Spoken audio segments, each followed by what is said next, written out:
Hey, David here, and I've got to tell you something. And what I'm going to tell you could make you look at me differently. It could even make you want to distance yourself from me. But I'm still going to tell you because I love you. I should also share that what I'm going to show you, it is strange. And I think that most of what I present will challenge how you look at life. And you should probably also know that this video is infused with my faith in the scriptures and how I believe that His word is truth. But please, I am asking you to watch every single minute of this video, just so that you can look at it all and you can evaluate everything yourself. But I'm more confident about all of this stuff than ever before. And that's why I'm finally showing you this. Because it is not in my best self-interest to be vocal about any of this. Because I've got a pretty solid thing going in life right now. So I kind of look at it like, why would I want to do anything to disrupt that? I'll tell you it's because there is something burning inside of me, and it's compelled me to document this strange truth project. Also, I really feel like I just need to get my record on file. And straight up, I really want to share it with you. That's all I really have to say for now. So, let's get into it. Copyright and fair use disclaimer. This educational video may contain copyrighted material, the use of which has not always been authorized by the copyright owner. We are using this material strictly for educational purposes only. We believe this constitutes a fair use of any such copyrighted material as provided for in Section 107 of the U.S. Copyright Law. In accordance with Title 17 U.S.C. Section 107, the material used in this video is distributed without profit. The views expressed in this video are solely the views of the creator of this video teaching and not to reflect on the copyrighted material directly. Hashtag Team Yahawashai.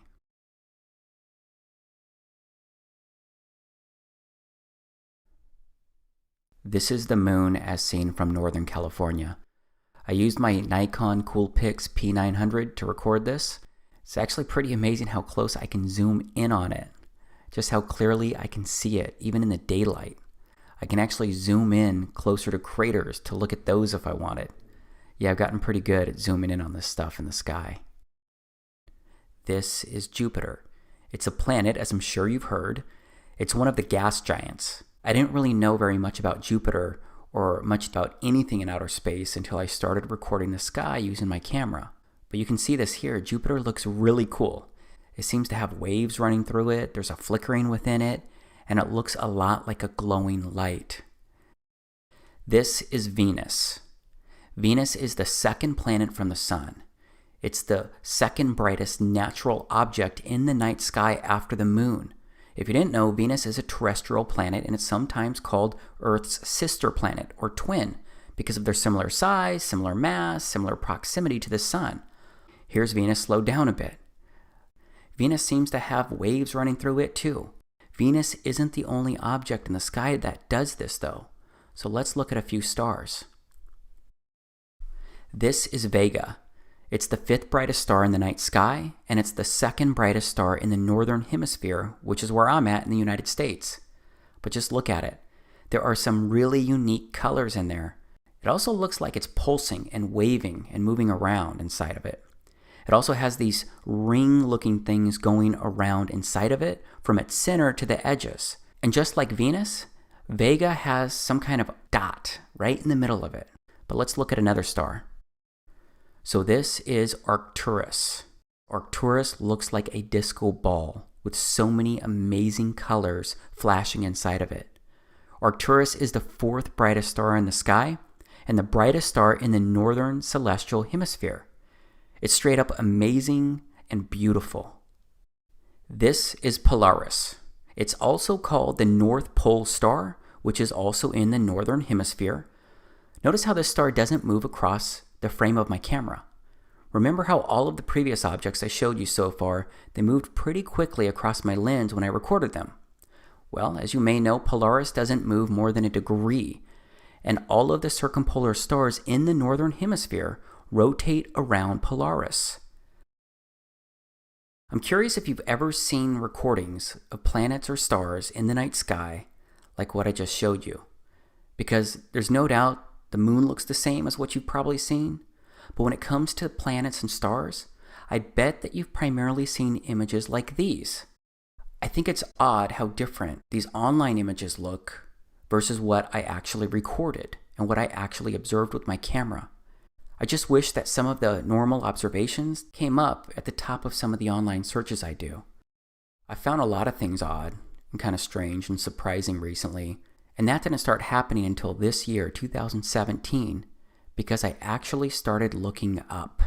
I started looking at the daytime sky, started looking at the clouds and how different they can be from one day to the next. I looked at planes flying across the blue sky. I looked at the sun behind the clouds. I looked at the clouds floating across the sky, and I started paying attention to the moon in the daytime, in the nighttime. I started looking at the moon's different phases, its different colors. This is a waxing crescent moon. This is a full moon. And like I mentioned earlier, I bought a unique camera to record all of this. It's the Nikon Coolpix P900. I bought it to personally study all of these things as I looked up and took some interest in the sky. And my interest in the sky and my studies, they led me to look into the missions in outer space. First, I looked into the Apollo missions to the moon. Then I wondered why we hadn't been back to the moon in 45 years. I wondered why even now we didn't at least have a fleet of rovers scouring every inch of the moon, including its other side that we didn't even land on. But apparently there's a competition to get rovers on the moon. But I mean, we have a rover on Mars. Why didn't we at least send one rover up to the moon to constantly observe it, since we no longer send humans? It's just hard for me to imagine that we've already discovered and observed everything we could learn about the moon during those 3 years of Apollo missions. You know, we've never put a woman on the moon, only men. So why not send our first woman to the moon? That would be a spectacular accomplishment. At least I think so. But then I came across a video of Don Pettit. He's a very outspoken NASA astronaut who's been to outer space 3 times. He said this is why we haven't been back to the moon. I'd go to the moon in a nanosecond. The problem is we don't have the technology to do that anymore. We used to, but we destroyed that technology, and it's a painful process to build it back again. Then I found out about the Van Allen radiation belt. Here's what a NASA engineer has to say about the Van Allen radiation belt.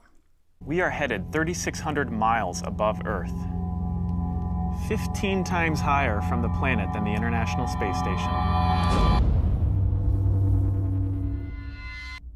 As we get further away from Earth, we'll pass through the Van Allen belts, an area of dangerous radiation. Radiation like this could harm the guidance systems, onboard computers, or other electronics on Orion. Naturally, we have to pass through this danger zone twice, once up and once back. But Orion has protection. Shielding will be put to the test as the vehicle cuts through the waves of radiation. Sensors aboard will record radiation levels for scientists to study. We must solve these challenges before we send people through this region of space. Sensors aboard will record radiation levels for scientists to study. We must solve these challenges before we send people through this region of space. So yeah, I found it really interesting what that NASA engineer said about the Van Allen belt. And it turns out that other NASA folks have said the same thing about leaving low Earth orbit. And what comes after the International Space Station once its mission is over? How do we ensure the presence of humans in space? Well, that's a great question. The plan that NASA has is to build a rocket called SLS, which is a heavy lift rocket. It's something that is much bigger than what we have today, and it will be able to launch the Orion capsule with humans on board, as well as landers or other components to destinations beyond Earth orbit. Right now, we only can fly in Earth orbit. That's the farthest that we can go. And this new system that we're building is going to allow us to go beyond and hopefully take humans into the solar system to explore. So the moon, Mars, asteroids, there's a lot of destinations that we could go to, and we're building these building block components in order to allow us to do that eventually. The technologies that we're testing out on space station are definitely helping us with our goals of going beyond low Earth orbit. So we have a really robust exploration program at NASA. And here's a quick look at the technology that we used to make it to the moon. Here's an image of the command module being rescued in the ocean. This made it to the moon and through the Van Allen belt and back to Earth. Here's video of a command module taking off from the moon. Here are some images I downloaded from NASA's website showing the module and a close-up of the technology that we sent to the moon. So yeah, I was surprised to hear about the Van Allen belt because we went to the moon 9 times and sent 12 men during the Apollo missions from December of 1968 to December of 1972. I'm kind of a detail-oriented guy, so I wanted to learn more about all this because while I'm detail-oriented, I'm also pretty cynical and extremely curious about things that don't immediately click, but I got sidetracked during my research because I came across Neil deGrasse Tyson saying something kind of weird. If you didn't know, Neil deGrasse Tyson is an astrophysicist, and he's pretty well known inside the science community. So here's what he said. So you spin, when you spin pizza dough, it kind of flattens out. Yeah. Gets wider in the middle. And so Earth, throughout its life, even when it formed, it was spinning. And it got a little wider at the equator than it does at the poles. So it's not actually a sphere. It's oblate. And officially it's an oblate spheroid. That's what we call it. But not only that, it's slightly wider below the equator than above the equator. A little chubbier. A little chubbier. Yeah. Chubby's a good word. It's like pear-shaped. Yeah. I researched this statement because it didn't make sense to me. And yeah, if you watch the whole video of when he says this, he gets into sea levels and more. But I gotta tell you, he didn't mean the statement as a joke. But it still seems like a joke because who says the Earth is pear-shaped? Pretty odd, right? Either way, his statements and my research led me to download just more images and more videos from NASA's actual website. These are a few of their images of Earth that they took from space. And as I was downloading and researching photos and videos at NASA's website of our first moon landing, the Apollo 11 mission, I discovered something pretty crazy.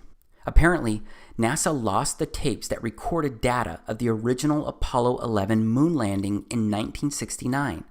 The tapes included biomedical data on astronauts, video footage of the Apollo 11 landing, and all of their telemetry and engineering data. But based on everything I can research, it seems that NASA actually lost not just the Apollo 11 telemetry data, but NASA lost all of the telemetry data from all of the Apollo missions that landed on the moon. That's well over 10,000 lost tapes and over a ton, literally a ton in weight of missing tapes. Fortunately though, they were able to restore the original moon landing footage that was broadcast to Earth. I guess I just found it pretty odd when you consider that the moon landing is one of the, if not the, greatest accomplishments by mankind. Because I figured NASA would take really good care of that stuff and properly label boxes and reams of recordings. Okay, so that seemed pretty careless. But then I stop and think, wouldn't right now be the perfect time to go back to the moon? We've made significant breakthroughs in technology in the past 45 years. So imagine today's technology that NASA could bring to the moon to record and study it. Imagine the beauty that they could show the entire world. Because we could have crystal clear, high-definition footage taken directly from the surface of the moon. I mean 4K resolution stuff that would blow everyone's minds. But instead, everyone seems to be okay with not going back. And that's despite the original video of our first ever moonwalks during the Apollo 11 mission being destroyed. And they say the original recordings, they were actually super clear and nothing like the grainy video that was broadcast to millions on television. But I guess it doesn't really matter either way, since we destroyed the technology to get back to the moon. That's if you believe what Don Pettit said. So my curiosity compelled me to keep researching all of this stuff. And a lot of what I found, it didn't make a whole lot of sense. Like, why does it look like this flag is flapping or blowing in the wind? And this module taking off looks pretty weird to me. So yes, a lot of the moon landings and stuff surrounding outer space can come across as odd. And yeah, maybe each odd thing can be explained away. It's just that when I look at all of the oddities as a whole, it's a bit creepy. And I say creepy because someone I know and someone I love once said this stuff was creepy when they started looking into it. And all of this creepy stuff made me want to keep researching and keep asking questions. But I ended up asking one question that can get you labeled as a nutcase. It's a question that makes people laugh at you. It's a question that I bet you've already seen coming as you've been watching this video. And that question is, did we really go to the moon? I'm sorry, Jay. I'm sorry. I can see that how that would affect your Christmas. I made that whole thing up. What? I'm sorry. I guess I just wanted to seem interesting. I guess there's a real danger of that on this show. There's a pressure. Well, yeah, people come out and they've run out of anecdotes, you know, and they just start making stuff up. Yeah. Like that Neil Armstrong guy. Have you seen him on the talk shows? Neil Armstrong, you mean the first man to walk on the moon? Talk about a fish story. Yeah. Man, and they're buying it. Oh, yeah.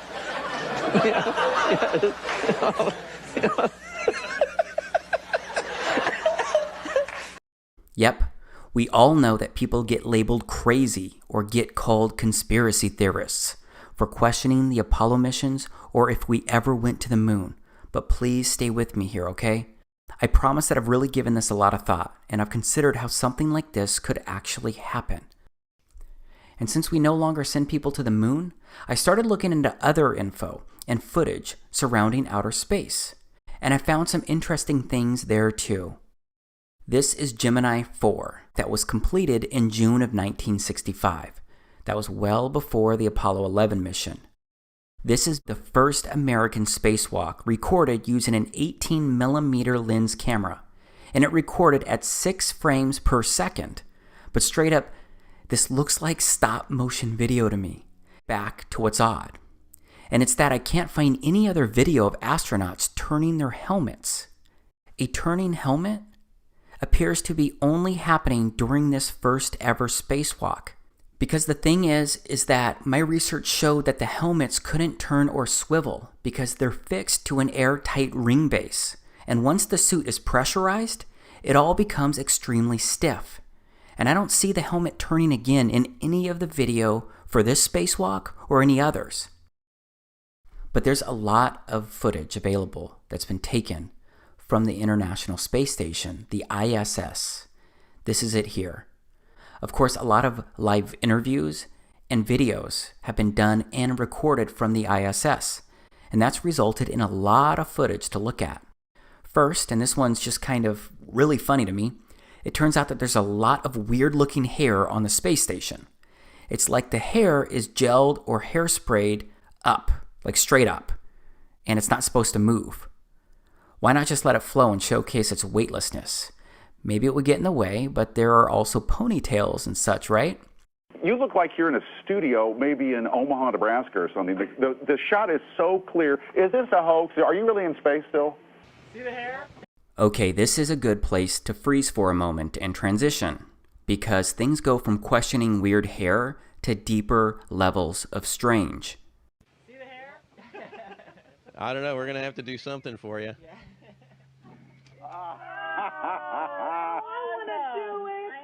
Oh, yeah, I can do that. Watch this. It looks like this guy is grabbing a wire attached to the guy next to him. He's not grabbing air, and there is no reason why any of these guys would be wearing wires in space. Someone I know wondered that when I showed them this video. Believe me, you're going to be just like the person I talked to, because you will look for answers. You will look for ways to rationalize these things that I show you. Just understand I've asked the same questions. Why, how, and what am I really seeing? This guy with the red shirt looks like his shirt is being pulled by a wire. There are lots of these instances out there that you can research, but it's not exclusive to the ISS. It also happened on the moon itself, and I'll show you that in a moment. But look at the guy in the middle of these men. He looks like he's actually wearing a harness. This was a live interview with Boise State, and look at how awkward this is. Look at this astronaut who turns with his back to us. Pay attention to his back heels. It seems like there may not be enough slack, so his heels stay off the ground. Okay, maybe that's hard for you to believe or see, but look at this awkwardness. This astronaut looks like he's being yanked up by a cable. So how does he get up like this on his own? I mean, the other astronaut did not pull him, but it looks like he was lifted by some external force outside of him, and it's not the guy next to him. Straight up, it appears that these astronauts are attached to cables or some kind of harnesses at times, because it pulls the astronauts in unnatural ways. It even prevents them from falling all the way down. Sometimes they look like puppets on strings due to the way that they're being pulled or moved along. But how else could they be doing this? Well, it could be more special effects and likely something called augmented reality and or green screens. And this is what it looks like. This is an actual video that NASA did. They meant to do this. This is an example of augmented reality. And then there are chroma key screens. So outside of green screens, there are also blue screens. And that's what you're seeing right here. You're seeing the former president being pushed through this NASA area, and behind him is Tim Peake, an astronaut, with what looks like a blue screen, a chroma key screen right behind him. And do you see the green ball? I mean, we can compare footage around that same time compared to what was caught on camera, and you can see it's the same background. It looks like the same deal. And I've only ever found one other video that's ever shown this same checkered blue screen. This is that one other video that I'm showing you right here. But how coincidental is it that they use this blue checkered background, which is extremely similar to ORAD virtual set technology? I mean, this is the kind of stuff you can do on a budget right here, this video. Now here's something else from the ISS. Look at this card floating. This is directly from NASA's YouTube channel. This card, it just doesn't look real. Is there an air conditioner on up there? I mean, look at it. It looks like they're doing everything they can not to laugh. Next, people say that the spacewalks may have been recorded underwater and not on the moon at all. Because, as you can see here, astronauts are definitely trained underwater. So a lot of folks believe that they may have faked the spacewalks by doing it underwater as well. And that seems to make a lot of sense when you study a lot of the spacewalk videos, because you're going to see what looks like a lot of bubbles going all these different directions. Who knows which direction the camera was actually pointing when these were recorded, but they look like air bubbles escaping maybe from underwater pools where some of these things were recorded or faked. Last, there are zero gravity planes. The only way right now that we can simulate the gravity on Moon, Mars, asteroids is parabolic flight. So yeah, there is likely hours of video of real weightlessness that people have experienced, but you can't do that all the time, so there needs to be other options, especially for the longer videos like I showed before. Okay, this is a time-lapse video of Earth recorded from the ISS, but I want to step off the space station right now. I want to look at the Apollo 11 crew's first public appearance after returning from the moon.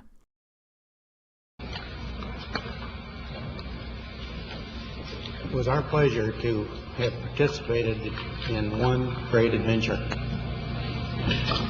It's an adventure that took place not just in the month of July, but rather one that took place in the last decade.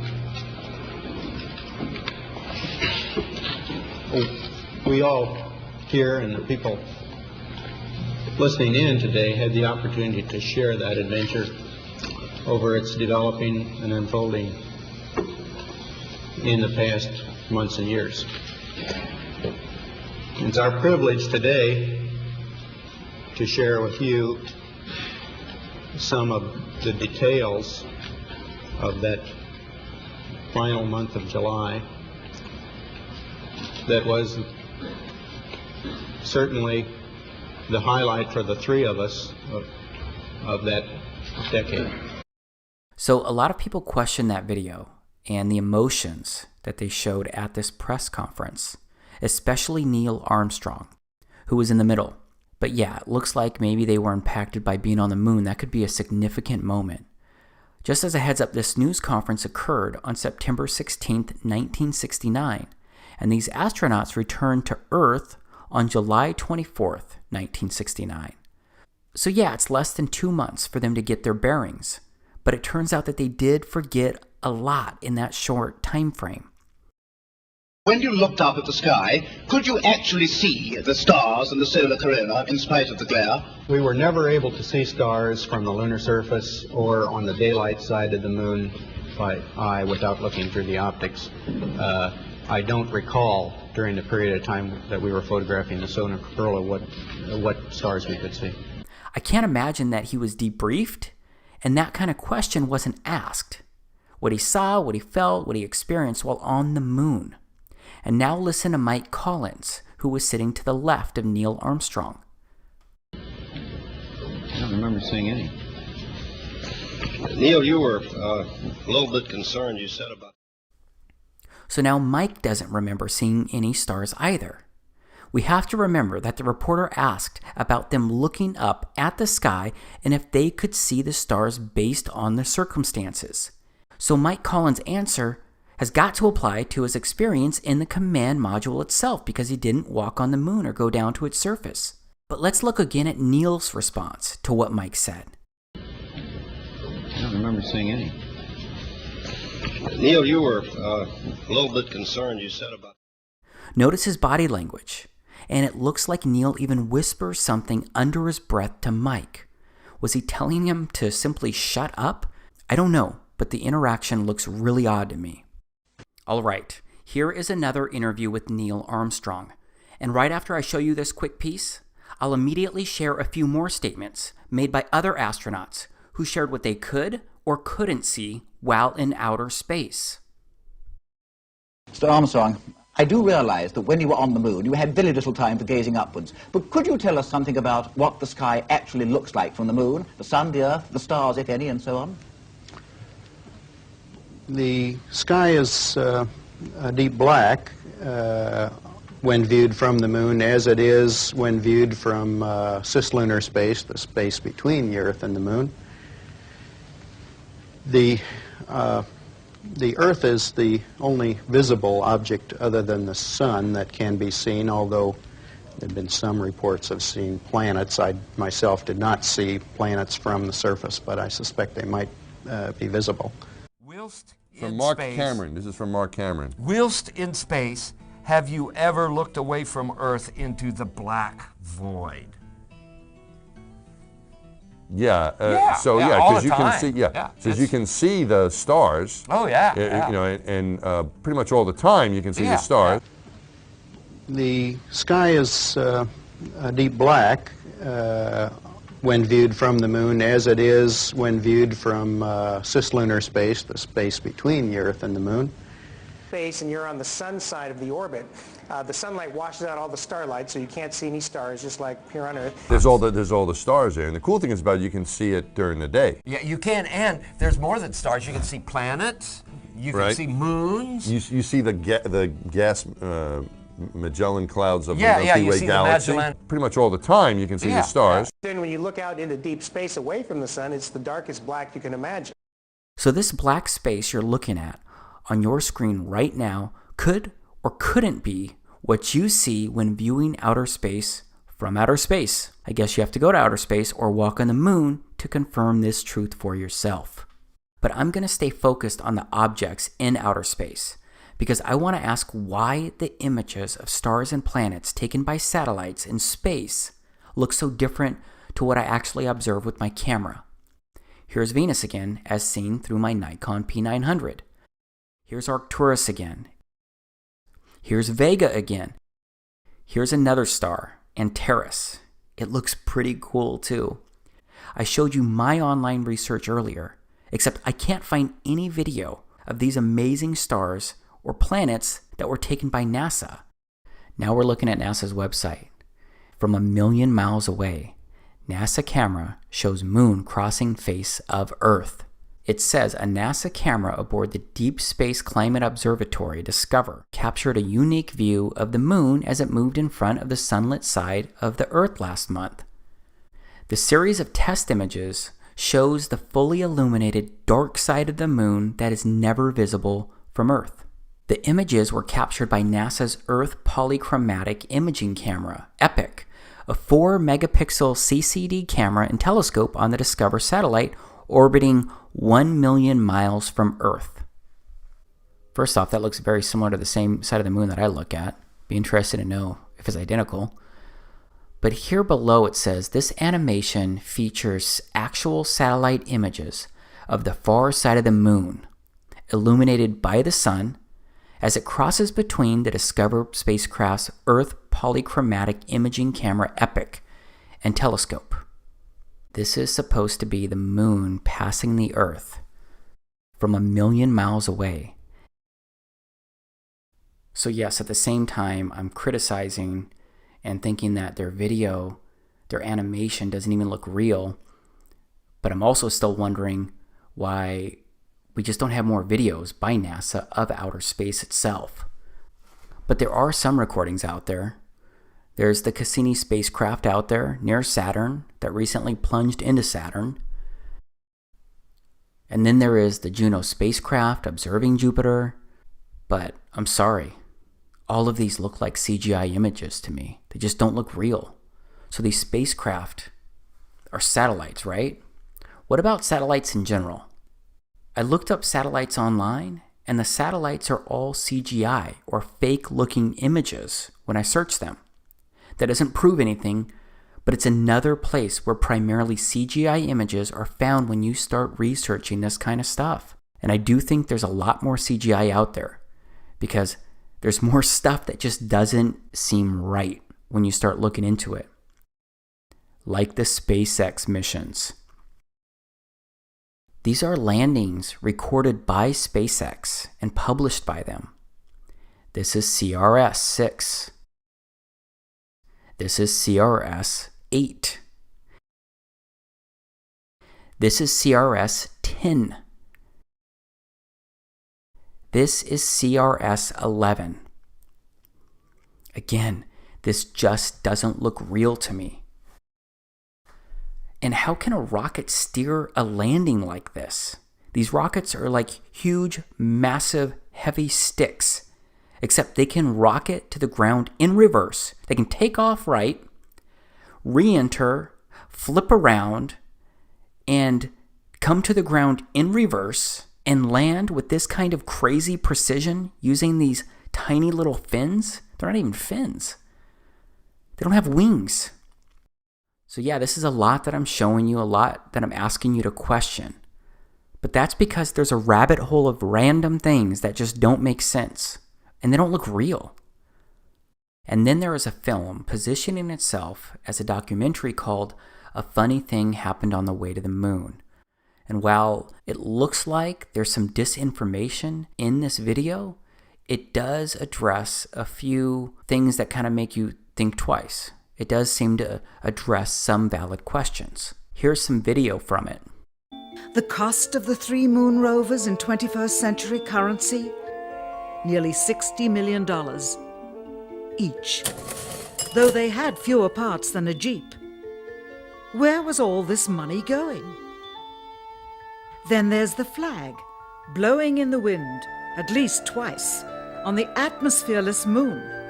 Here the editor cuts to a still shot of the flag just as the effect becomes noticeable. Here it is unchecked. This rare clip, attained decades ago, was never re-released with the inevitable increase in experience and scrutiny. To demonstrate 1/6 gravity, a bouncy, floaty feel to the astronauts' movements would be similarly achieved with relative simplicity. Slow motion. You are viewing the scenes as they aired more than 30 years ago. Now let's look at them with the speed doubled. It becomes discernible that they are, in fact, in Earth's gravity and are no more leaving the ground than they would on Earth. It is clear from these rarely seen color television pictures that the crew of Apollo 11 brought a high-resolution color video camera with them on their mission. Yet the only pictures broadcast live from the moon's surface were these from a low-definition black and white camera.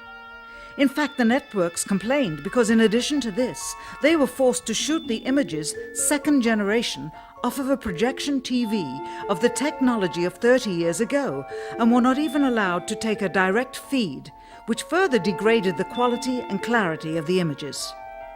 Perhaps this was precisely what NASA and the federal government had in mind. After all, it was a first, regardless of where they were. Better to open up their debut mission with fuzzy pictures and numerous blackouts, rather than show too much revealing detail of a false scene that was yet unproven. And finally, the element that seals their fate. Of all the footage of Apollo 11 requested from NASA over a 5-year period, one gem was discovered just before the completion of this documentary. An old reel received by mistake.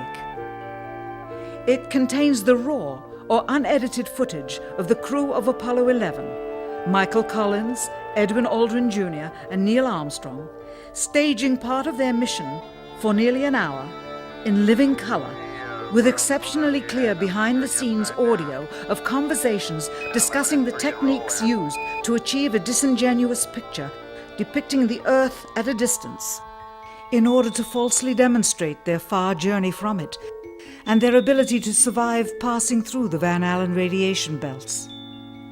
It cannot be misconstrued that this staging was done for some other reason prior to the mission, for the reel itself is slated and dated July 18th, 19th, and 20th, 1969, the very days of the mission when they were said to be approaching and achieving lunar orbit. Understand, too, that only about 20 seconds of this raw footage was ever broadcast to the public, and these conversations discussing their deception were believed to be private, until now. Here they discuss that these television transmissions were in fact not broadcast live as everyone believed. They were first screened and edited for playback later. Roger, Neil. We just wanted a narrative such that we can, when we get to playback, we can sort of correlate what we were seeing. Thank you very much. Here they discuss the fact that they have turned out the lights and have blocked out sunlight from entering the spacecraft through the other windows, as to not cause any reflected light to fall onto the spacecraft's wall in the foreground. Okay, very good. Well, we shut out the sun coming in some of the other windows into the spacecraft, so it's looking through the number one window, and there isn't any reflected light. We only have one window that has a view of the Earth, and it's filled up with the TV camera. This is where the astronaut is back in view, but the lens was supposed to be on the window. Is it legitimate? I don't know. There's just so many weird things about the Apollo missions when you research them. And again, I'm not vouching for a funny thing happen on the way to the moon, but it does address a few questions that seem to make sense, that seem to be worth asking. And then there are the space shuttles, which are supposed to be gliders when they re-enter our atmosphere and they land.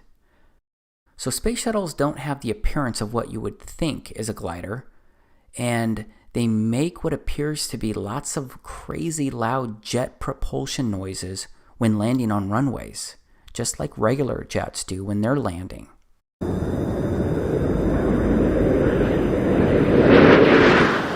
Commander Charlie, Bob flaring up the shuttle's nose for landing, and so you can see the main gear of in place.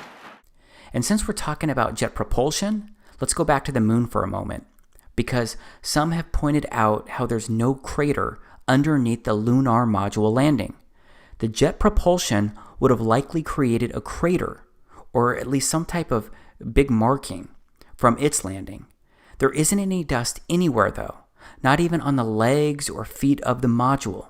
I would think that some kind of dust or rocks should have been blown around from the lunar module landing on the moon. Keep in mind that the module had a 10,000-pound thrust engine, except it seems to have left no disturbance underneath it. Also, Neil Armstrong is sitting on top of that engine when it's initially landing on the moon, but he's heard clear as day when they're landing. 60 seconds. Lights on. Forward. Forward. 40 feet down, 2.5. Picking up some dust. Straight shadow. 4 forward, drifting to the right a little. 30 seconds. Forward. Contact light. Okay, engine stop. We copy you down, Eagle. Houston, Tranquility Base here. The Eagle has landed. There just seems to be so many questionable circumstances involving NASA. And yeah, this next one, I'm talking about the Space Shuttle Challenger of 1986 that exploded soon after takeoff. And please know that I'm taking this one carefully but seriously, because this one involves life and death. I just believe there are enough intriguing questions about the crew members on that exploding ship to touch on it here. Because 6 of the 7 crew members are considered alive by many people today, because there are 6 people living in the United States who closely resemble 6 original crew members from Challenger. The Challenger's commander was Francis Richard Scobie. Today there's a Richard Scobie who is CEO of a Chicago marketing company. These guys have some eerily similar features, like the same kind of wide-set eyes that both seem to be tilted in their corners. The pilot was Michael J. Smith, and there's another Michael J. Smith living today, a professor, and they seem to look the same. Same smiles, it looks like the same teeth inside those smiles, both have blue eyes, and more. One of the mission specialists was Ronald McNair. It turns out that he has a brother named Carl, who's living today, and they look like they could be twin brothers. Another mission specialist was Ellison Onizuka. He also has a lookalike brother still alive today, and his brother's name is Claude. Another mission specialist was Judith Resnick, and there's a Yale law professor with similar features and identical name living today. And then there was the teacher Sharon Krista McAuliffe. Well, there is a Syracuse professor named Sharon A. McAuliffe who looks a lot like the original crew member with the same first name and last name. Again, I do not take sharing this information lightly, because it is a serious thing when you question if people may have really died. So I don't know about this for sure. I just know that the odds seem pretty crazy that 6 of the 7 crew members have people living today with appropriately similar ages, nearly identical names, and strikingly similar features. And what about the fact that we're now planning to send humans to Mars, and we want to colonize it?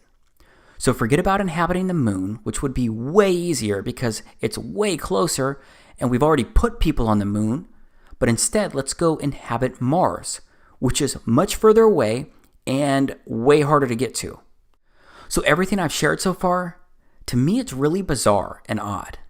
Much of it doesn't add up, if you ask me, but still, many of you will find explanations. There's a lot of info out there, but based on what my eyes have seen, based on using my own personal logic, even if I wanted to eliminate half of the things I just showed you as untrue, I simply can't explain away the other half as untrue because there is too much that just doesn't make sense in my head.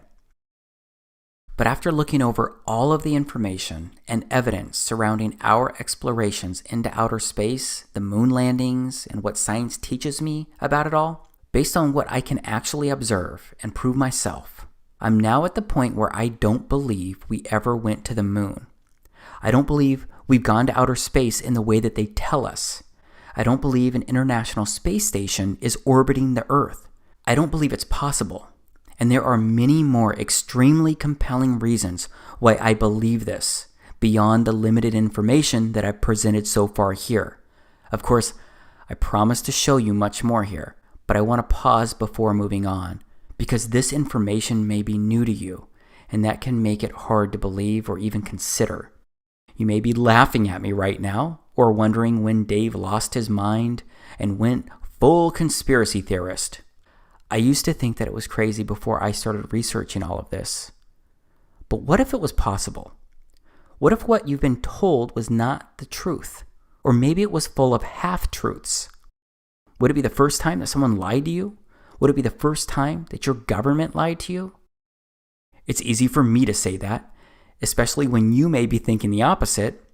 But no matter what, I'm the one making these claims, so I need to present more information to show how all of the pieces could fit. So please just stay with me here, because we've barely touched the first layer of how odd and bizarre things may really be.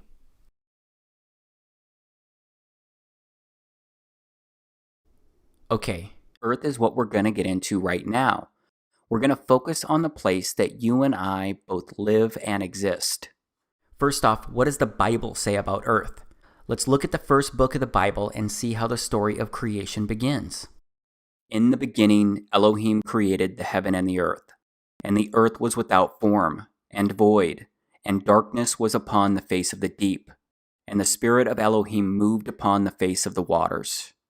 So that said, Earth came into existence on the first day of creation, except the God of the Bible withheld the creation of the sun, moon, and stars until the fourth day, which is revealed inside Genesis chapter 1, verses 1 through 14.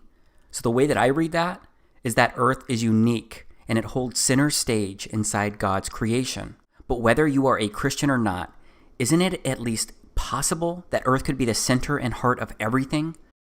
But whether you believe that Earth is the heart or not, it turns out that it's really hard to get good photos of Earth. And obviously, we have to go to outer space to get photos of Earth itself. This is an article at the White House, A New Blue Marble. July 20th, 2015, NASA releases its new blue marble photo, first such photo since 1972. No one on this planet had ever seen a whole picture of the Earth until 1972. And you can see it's also at medium, and that's where I'm going to go to now to look at that because it has a cleaner layout. You can see it's the same deal by Scott Kelly, NASA astronaut. No one on this planet had ever seen a whole picture of the Earth until 1972. Then you get the blue marble. This is a photo of it. It was the first full photo of Earth taken on December 7th, 1972, and that was the Apollo 17 spacecraft that took that. You got another photo here. Looks a little different. Okay, you got another image. So why is the blue marble a bigger deal than these? Turns out it's quite tricky to take a good photo of the entire Earth. The planet is big, and there's a lot of lighting issues. As a result of these challenges, NASA, NOAA, and other science agencies most often rely on composite images to depict our planet. These images stitch together multiple high-resolution snapshots taken by satellites already in orbit to produce one seamless portrait of the Earth.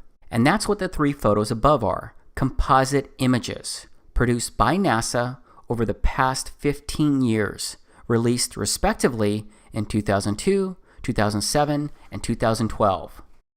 Composite imaging is an extremely useful tool for helping people understand the Earth, like this black marble, which, by stitching together multiple views of the planet, shows a full global view of the Earth's city lights. That's why today I am excited to see that NASA has released its new blue marble, the first of many more to come later this year. The blue marble is the first fully illuminated snapshot of the Earth captured by the Discover satellite. It looks like it's a joint NASA, NOAA, and U.S. Air Force mission. And there's a guy who's famous for doing these composite images and manipulating data and putting it all together. And this is the guy right here. This is from NASA's website. It's an interview. Data visualizer and designer Robert Simon. And they ask him, what do you do? And what is most interesting about your role here at Goddard? How do you help support Goddard's mission? And he says, my role is to make imagery from Earth sciences data. I turn data into pictures.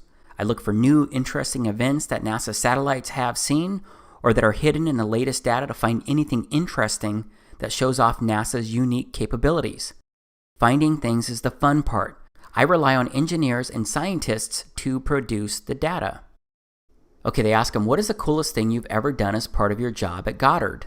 And he says, the last time anyone took a photograph from above low Earth orbit that showed an entire hemisphere one side of a globe, was in 1972 during Apollo 17. He also says by 2002, we finally had enough data to make a snapshot of the entire Earth. So we did. The hard part was creating a flat map of the Earth's surface with 4 months of satellite data. Rito Stockley, now at the Swiss Federal Office of Meteorology and Climatology, did much of this work. Then we wrapped the flat map around a ball. My part was integrating the surface, clouds, and oceans to match people's expectations of how Earth looks from space. That became the famous blue marble. Okay, I know I already touched on this earlier, but I just keep wondering. Why doesn't NASA just deploy a rover to the moon, equipped with a camera at least comparable to my Nikon P900? Then they would have it on the moon's surface all the time, because they could take continuous images of the entire Earth throughout the different seasons and months.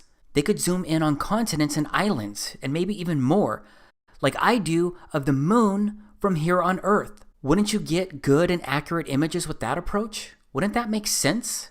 But instead, they have a data visualizer / designer who compiles all of the different data, and then that data gets stitched together by that person.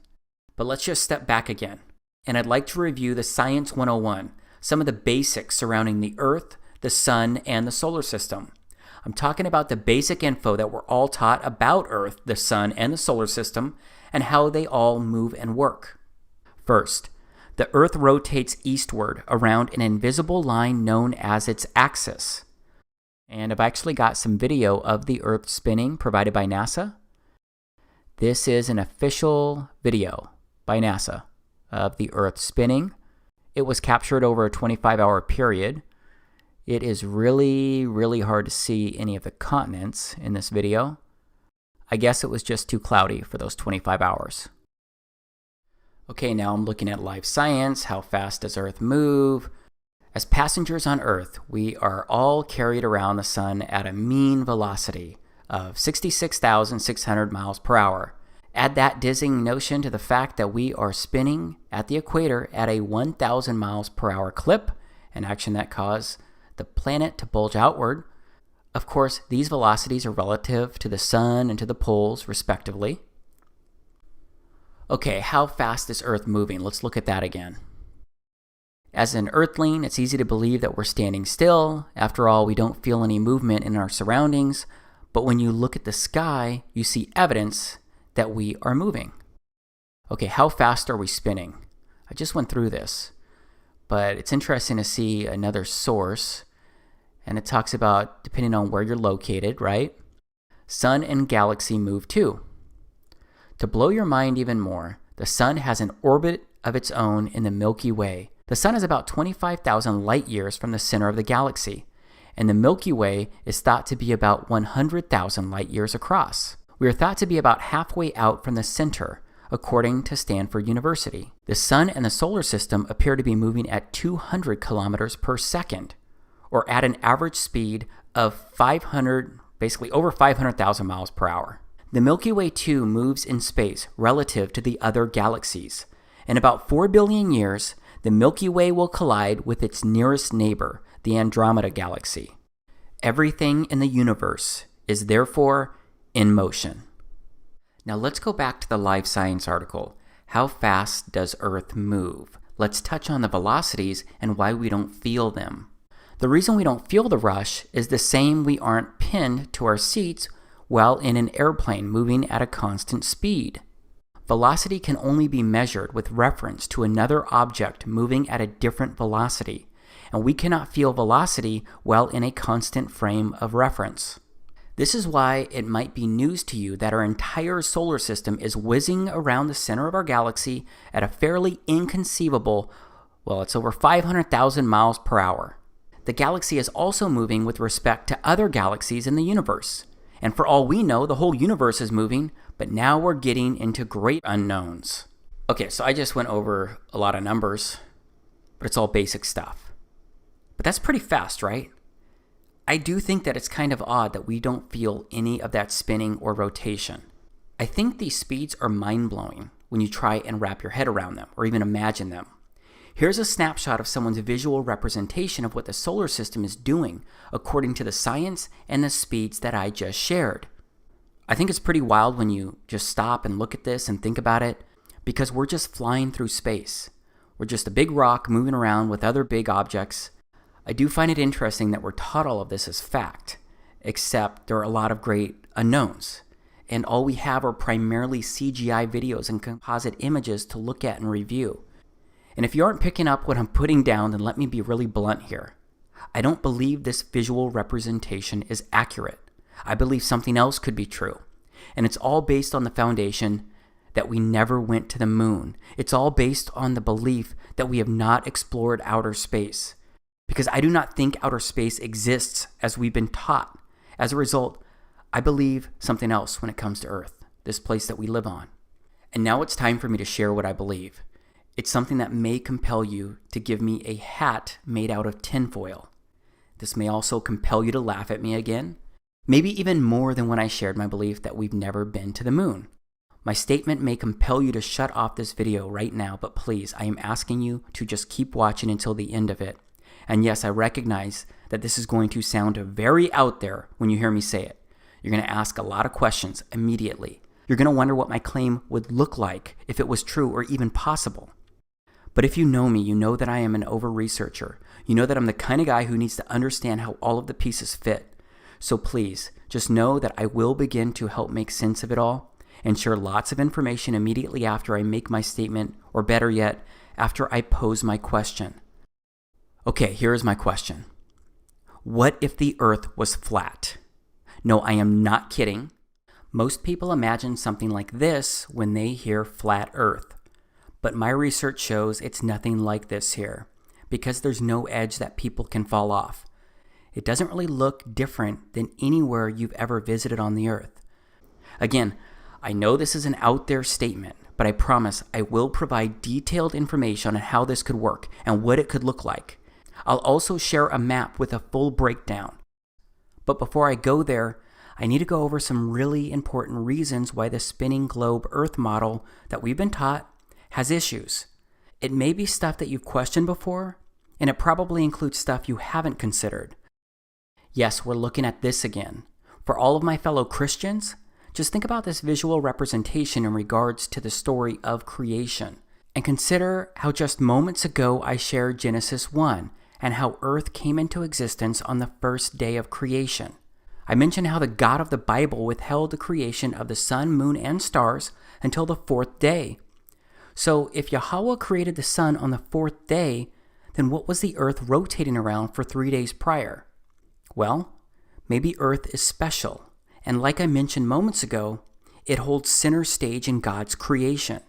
And maybe Earth is not moving or rotating around the sun. Now let's keep this visual representation of the solar system in mind as I share some more important information, and it's related to the sky and what we can actually observe.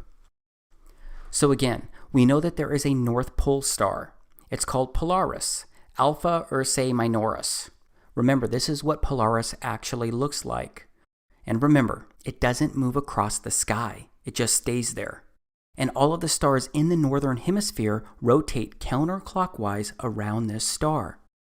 But remember that the Earth rotates on its axis, and its axis runs from the North Pole star, Polaris, all the way down to the South Pole star, also known as Polaris Australis or Sigma Octantis. But I'm not sure many people think about these North and South Pole stars and how they work in relation to the Earth. Because just like the stars and planets rotate counterclockwise around the North Pole star in the northern hemisphere, the stars and all the planets actually rotate clockwise around the South Pole star in the southern hemisphere. These are long exposure shots that were taken by YouTuber Kofu72, and he did it by having a photo taken every 30 seconds. And it took an hour and a half of recorded shots to create just 10 seconds of Southern Star Trail video. So we have stars and planets rotating counterclockwise around the North Pole star. And we also have stars and planets rotating clockwise around the South Pole star. Except Earth and our solar system is supposed to be flying through space like this. But the North Pole star never moves above the Earth, and all the stars rotate around it. And the South Pole star stays in place below the Earth, and all the stars rotate around it the opposite direction down there. That's what the North and Southern star trails show us, and that's what we can actually observe when standing on Earth. So this makes me wonder, why do the stars that we can see in the northern and southern hemispheres stay aligned with the Earth as it spins? Why does everything in the sky, outside of the sun, moon, and wandering stars, why does everything else stay fixed on us and rotate around us from two very specific points on Earth? Well, I believe it's because we're special and we're the heart of everything. Straight up, I believe we've been told many untruths, and very shortly I'm going to show you how I believe all of this could actually work. Because isn't it strange that you feel none, I mean none, of the Earth's rotation? That's anywhere from 700 to over 1,000 miles per hour. Those are ridiculous speeds and you feel nothing. Or what about the other speeds that are allegedly happening right now? Like the Earth rotating around the sun or the solar system speeding at over 500,000 miles per hour. As humans, we can perceive movement. Our senses tell us when it's happening, even when we're in a car speeding down the highway, or when we're in an airplane, not just during takeoff and landing. Yeah, we get used to moving inside these objects, but we still know we're moving inside them, and we're moving at speeds a fraction of the Earth's rotation, except we don't feel any of the Earth's rotation. We don't feel the Earth orbiting the sun. We don't feel any speed. We don't feel any movement of the solar system itself. This is important, and many people just brush it off. You may be doing that right now, because again, we're told that we can't feel it because we're moving with the spinning Earth. We're told we're used to it. Yet our senses can and should be trusted. And if we're honest with them, they'll tell us that we're not moving at all. I believe it's that simple, but it's really hard to believe because it's not what we've been told since birth. But what about before birth? What do books that have been around for thousands of years say about all of this? Well, did you know that the scriptures consistently speak of an immovable, established Earth? There are a lot of verses that are pretty explicit about this. So let's take a look at some of those verses right now. First, let's look at the beginning of Job 38. This is where Yahweh confronts Job about the way that Job was questioning Yahweh. Then Yahweh answered Job out of the whirlwind and said, "Who is this that darkeneth counsel by words without knowledge? Gird up now thy loins like a man, for I will demand of thee, and answer thou me. Where wast thou when I laid the foundations of the earth? Declare, if thou hast understanding. Who hath laid the measures thereof, if thou knowest? Or who hath stretched the line upon it? Whereupon are the foundations thereof fastened? Or who laid the cornerstone thereof? When the morning stars sang together, and all the sons of Elohim shouted for joy? Or who shut up the sea with doors, when it brake forth, as it had issued out of the womb? When I made the cloud the garment thereof, and thick darkness a swaddling band for it, and brake up for it my decreed place, and set bars and doors, and said, Hitherto shalt thou come, but no further, and here shall thy proud waves be stayed. Hast thou commanded the morning since thy days, and caused the dayspring to know his place, that it might take hold of the ends of the earth, that the wicked might be shaken out of it? It is turned as clay to the seal, and they stand as a garment." So Yahweh speaks of foundations, and the foundations of the earth being fastened, and a cornerstone being laid. He speaks of the ends of the earth. Yahweh, the God of the scriptures, basically says to Job, who are you to question how anything on earth works when you weren't even there when I created this place? I gotta say that this feels very similar to today, because it seems like everywhere I look, I see mankind giving explanations about how Earth works and how the solar system works, along with how everything works that actually came into existence around us. And those theories are basically presented as facts. So I think these verses from Job should be deeply considered as I continue, because I'm going to read a few more verses that speak of the earth being fixed and seemingly flat. This is 1 Chronicles 16:30. Fear before him all the earth. The world also shall be stable, that it be not moved. This is Psalms 93:1. Yahweh reigneth, he is clothed with majesty. Yahweh is clothed with strength. Wherewith he hath girded himself, the world also is established, that it cannot be moved. This is Psalms 96:10. Say among the heathen that Yahweh reigneth. The world also shall be established, that it shall not be moved. He shall judge the people righteously. This is Psalms 104:5. Who laid the foundations of the earth, that it should not be removed forever? This is Psalms 19 verses 4 through 6.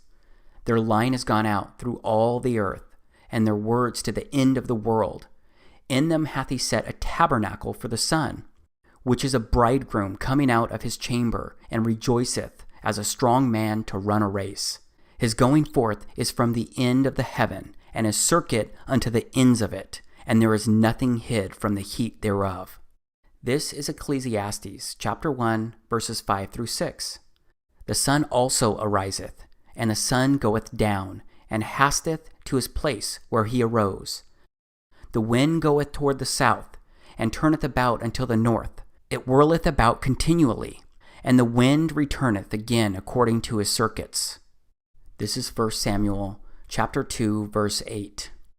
He raiseth up the poor out of the dust, and lifteth up the beggar from the dunghill, to set them among princes, and to make them inherit the throne of glory. For the pillars of the earth are Yahweh's, and he hath set the world upon them. Okay, this is Proverbs chapter 8, verses 28 and 29. When he established the clouds above, when he strengthened the foundations of the deep, when he gave to the sea his decree, that the waters should not pass his commandment, when he appointed the foundations of the earth. And this is Isaiah chapter 48, verse 13. My hand also hath laid the foundation of the earth, and my right hand hath spanned the heavens. When I call unto them, they stand up together. So it seems like the scriptures keep saying that the earth is established, it has foundations, it is on pillars, and also that it's the sun going up and down on his circuits that he created. But as I keep emphasizing, we're taught that the earth is constantly moving, spinning around, and that the earth is flying through space, and it's orbiting the sun, and that the universe is constantly expanding. But the Bible says the earth does not move from its pillars and foundation. I cannot find it anywhere in the scriptures where it says that the earth is round or spinning or moving. However, there is one specific verse that most people point to when using the scriptures to try and support a ball earth in outer space. It's Job 26:7. He stretcheth out the north over the empty place, and hangeth the earth upon nothing. Okay, so people use that to support that the earth, it's in outer space. But it doesn't speak anything about the earth spinning or moving or anything like that. Everything else in the scriptures say that it is firm, fixed, immovable, it has foundations, it has pillars. So I don't think it's a strong argument here. Plus, if you look at the book of Enoch, you will see scriptures that actually complement this area right here in Job, because Enoch comments about how he was shown beyond and above the heavens, and he comments that there is nothing above or below.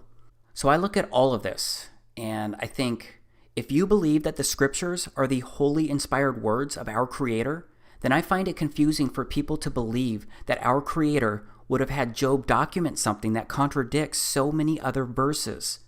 So based on everything that I can find and research inside the scriptures, an established and immovable earth seems to be biblical truth. Also, my research has shown me that from the very beginning, ultra-Orthodox Christians believed this as well. They seem to have been flat earthers, because my research shows that the flat earth implications of the Bible were rediscovered and popularized by English-speaking Christians in the mid-19th century. And then their conclusions were dramatically confirmed by the rediscovery of Enoch among the Dead Sea Scrolls, which I'll touch on shortly. But even if the earth was round and spinning through space, does it really make sense for our Creator to leave out and omit this critical information? I don't think he would do that. And it appears, based on everything that I've read inside the scriptures, that he told us what the truth really is here. But we accept the globe Earth model, the planets, the stars, the solar system, and outer space in general because we're taught it as truth from childhood to adulthood. It's reinforced over and over again. But as you can see here, the current popular belief of the Earth being a ball flying through space is only about 500 years old. It's relatively new compared to the existence of this Earth. But maybe you're thinking that people before this period of time had no idea how Earth worked. Maybe you think that they were clueless because they couldn't explore Earth or outer space like we allegedly do today. Well, I don't believe that people were ignorant about how this Earth worked or how it was created because I believe they've been told by Yahweh, our Creator. Because there's documentation dating back over 2,000 years. I'm referring to the Dead Sea Scrolls that I mentioned a moment ago. These Dead Sea Scrolls were discovered in 1947 when 11 caves were discovered near the Dead Sea.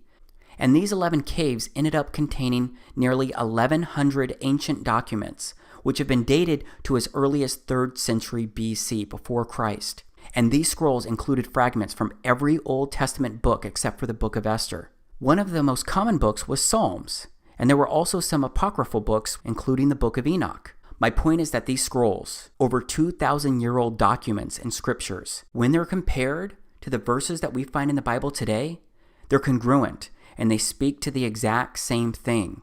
But let's step outside of the scriptures for a moment, because I believe that I need to also review some simple concepts when considering how the Earth could be flat and not a spinning ball. So let's once again look at stuff that we can actually observe. And this first thing is pretty straightforward. It has to do with water. Because water, it always finds its level. Yes, water always finds its level. And doesn't water always flow downhill because that water is seeking its level? Do you believe these simple concepts are true? Do you believe that water always finds its level and that water runs downhill? I believe they're true because I observe them happening all the time. So what about the miles and miles of ocean reaching from one continent to another? How does that water not find its level? Okay, this is California on Google Earth. Now let's scroll all the way over to Japan. It's over 5,000 miles of ocean from California to Japan. That's a lot of water that has to have a lot of curve. Okay, so what you're looking at now is a crude mock-up that I created that is going to try and represent the California to Japan scenario with the curved ocean. And let's say you have someone standing on the beach in California. And then you have someone standing all the way over there on the other side of the globe in Japan. Let's zoom in on what the person in California would see. Right? They're looking around, they see nothing but a flat land. And if they were to use their water level, they would see it's flat.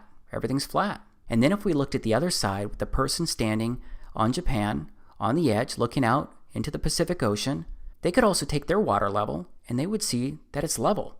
They would see that it looks nothing but flat when looking out.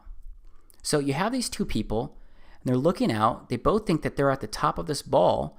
So what's really happening throughout this ocean, throughout this body of water? Can you take a water level to everywhere and it's going to be level? Yeah, of course you know that you could. But what if this is not what's really happening? What if this is what's really happening? And the two people standing on both continents are actually just at water level as well. Wouldn't that be easier to comprehend and understand? Because water always finds its level. So how is it not doing that across the ocean? Because even the ocean needs to find its level. I think this concept of water finding its level is a really big deal. I'm going to ask you to please do not discount this. And when it comes to water always finding its level, I've actually got a couple friends who are doing a world record water level test. Their names are Ronnie Harris and Jason Laufenberg. They run their own YouTube channels, but also run a shared channel at Beyond Flat Earth. And while I don't agree with everything that they've ever shared, we do agree on a whole lot, especially the Earth being flat. And I'm grateful to them because they've helped me discover and research so much. So they're going to do a world record water level test, which I'm fully supporting. It's going to be pretty simple with a total of 3 miles worth of hoses. Obviously, it's going to have some water, a surveyor, and a bit more. So just go to YouTube and search World Record Water Level Test to learn more about it or even support it. Now let's keep moving along because I want to talk about gravity. Because we're told that gravity is what makes much of this happen, right? And gravity must exist, and it must be true for the ball Earth to exist. So what do we know about gravity? Well, here's what one of the most popular leaders in science says about gravity. What is gravity? I have no idea. Okay, next question. Wow. No, here's the difference. We can describe gravity. We can say what it does to other things. We can measure it, predict with it. But when you start asking, like, what it is, I don't know.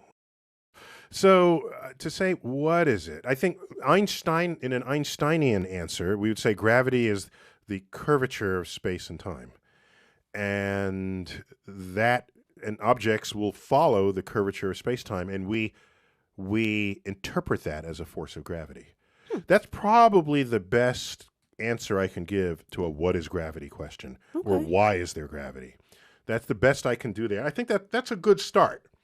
And I can also say that Einstein noted that matter tells space how to curve. Space tells matter how to move. Okay, are you confused yet? Apparently, I need to be an astrophysicist to understand or attempt to explain gravity. But if you zoomed in on the Earth from outer space and looked at the edge of the Earth, then you could see some really interesting stuff. You would see people standing sideways or even upside down. You would see mountains with the water rushing in startling directions. Remember, NASA could have and could still show us these types of videos by having a camera like mine on the surface of the moon. They could easily zoom in on the side of the Earth like I zoom in on the side of the moon. Then they could show mountains and more on their sides or even upside down. So yeah, I've tried to wrap my head around gravity. Maybe my brain is just too simple to try and understand it though. Especially when I picture it working the way it's supposed to work all around the Earth. Because this is literally how it would look. Water flowing upside down. People standing upside down. Except we all picture ourselves upright on top of the ball Earth. Everyone always imagines they're standing at the top of the ball. But not everyone can be standing at the top of the ball, right? And it turns out that there are other explanations surrounding gravity. So I'd like to show you some of that right now. Alright, so this is a balloon filled with half helium and half air. It's not going anywhere, it's not going up or down. It is just floating. So gravity, it holds people, buildings, and these miles and miles of oceans that I mentioned earlier, all of it gets held to the Earth's surface because of gravity. But it can't actually pull down this balloon that's filled with half helium and half air. And then what about this balloon that just floats off into the air? But then what about these balloons? They just go straight up as well. Gravity is not pulling on these. So it seems that gravity is not very consistent. These are a few more examples of things being dropped, obviously into water, and how they're reacting. And then this video continues to actually share how the buoyant force is the opposite of density, and that it's density that causes objects to fall, and not gravity pulling these objects down. Here are some more examples. But let's move beyond gravity for a moment, okay? Because I want to go back to the concept of water always finding its level.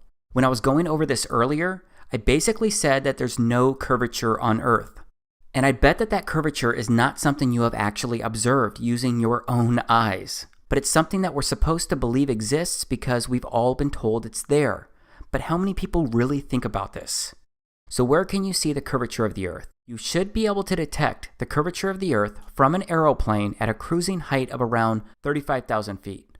But you'd need a fairly wide field of view, 60 degrees, and a virtually cloud-free horizon. So this is what you would see when rising in altitude. This video was actually recorded by people using balloons. And in some instances, they were looking for the curvature of the Earth. As you can see, there's no curvature. Except you can see because of the lens, sometimes it distorts the Earth and it makes it look like there's curvature. And again, that's just the lens. I'm going to go over that in just a moment. But what is the math behind the curvature? This is the math that somebody did right here. And you can see here that it's a spherical trigonometry of a sphere with 4,000 mile radius. And you can see here from the center point to the surface of the Earth, it's supposed to be roughly 4,000 miles because that's the radius. You can see the math here and how it's working. Okay, so you can see at 1 mile, it's not even close to a mile. It's less than a foot drop in the curvature. But then if you skip down to 10 miles, you're looking out 10 miles, based on where you're standing, it's going to be about 66 feet. It's still not a mile. But skip all the way down to 100 miles. It's about 1.25 miles is what the actual drop would be, the curve would be. And you're looking at over 6,000 feet at that point. And then if you were to actually go to 1,000 miles, let's say you were looking 1,000 miles out from where you're standing, it's going to be a 128-mile curve and drop to that point out there from where you're standing 1,000 miles. And you can see it goes further and further. At 2,000 miles, you're looking at over a 500-mile drop based on where you're looking. Really quickly, what is a fisheye lens? A fisheye lens is an ultra-wide-angle lens that produces strong visual distortion intended to create a wide panoramic or hemispherical image. And it talks a little bit more about that. You can see what it looks like right here. And I gotta tell you that I was recently on a 14-hour flight where they used a fisheye lens to show the exterior to passengers through our television screens as we made our trip across the Earth. That fisheye lens made the outside surface look curved when we were in the air, except when we took off and landed, the same distorted curved proportions remained. And speaking of airplanes flying great distances, do planes constantly have to steer downward toward the Earth? Remember, they're covering a lot of distance and a lot of curvature in a very short amount of time. Now let's go back to the same mock-up that I created, the one that I used before, and let's say that an airplane is flying from one continent to the other. Let's use Japan and California again, because you're going to have an airplane right here, and it's going to have to take off on what it thinks is a flat surface, and it's going to have to cover the ocean, and it's going to have a certain trajectory, and it's going to go that distance for a certain amount of time. But what it really needs to do is curve around the Earth. So that means that that airplane, every so often, should actually be pointing down and changing its trajectory. It's going to have to keep doing that over and over and over again. But wouldn't it make more sense if it was actually just flying straight across a level ocean? Because doesn't water always find its level? And what happens when planes need to land? Let's look at another quick mock-up, because keep in mind that the Earth is rotating as airplanes are flying. And so what you got here is the Pacific Ocean in California. You've got your north, east, west, and south. Remember that the Earth rotates eastward, right? It's going to be moving this direction. But let's say we actually put an airstrip on California north to south. And let's say that we had an airplane that was going to land in the direction of north. As the airplane is landing and moving across the Earth, wouldn't the Earth's surface be moving eastward? So wouldn't airplanes have to take into account this movement? Wouldn't that be a challenge for them to land? Of course, I am aware that I guess some people say that we are in an enclosed atmosphere. So the atmosphere itself is moving with the Earth. But I still think about these kind of things, and it doesn't make complete sense. Something else that doesn't make sense when it comes to airplanes flying is a gyroscope. First, how does a gyroscope actually work? And what does it do? And how does it work in planes? Let's take a look at a quick video. This is a gyroscope. It consists of a metal wheel mounted on an axle. The wheel and axle spin freely, secured in a metal frame. This simple device can behave in the most unexpected ways. The components of this simple mechanism are obvious, and it doesn't seem to have any special capabilities. Try to stand it on end and it falls over. Try to suspend it like this and it drops. Apparently it can't defy gravity. But spin the wheel and all that changes. A string provides a simple method to spin the wheel. The first thing I notice about the spinning gyroscope is that it resists attempts to change its position. A resistive force appears when I attempt to tilt or rotate the gyro. Now when I stand it on the tabletop, it stays vertical. The spinning wheel is creating a force that holds the gyroscope upright. When the wheel stops, the force disappears and the gyroscope falls. Incredibly, this force will support the gyroscope like this. It appears to be levitating. A spinning gyroscope will balance on a string. You can even lift the gyroscope with a string looped around one end.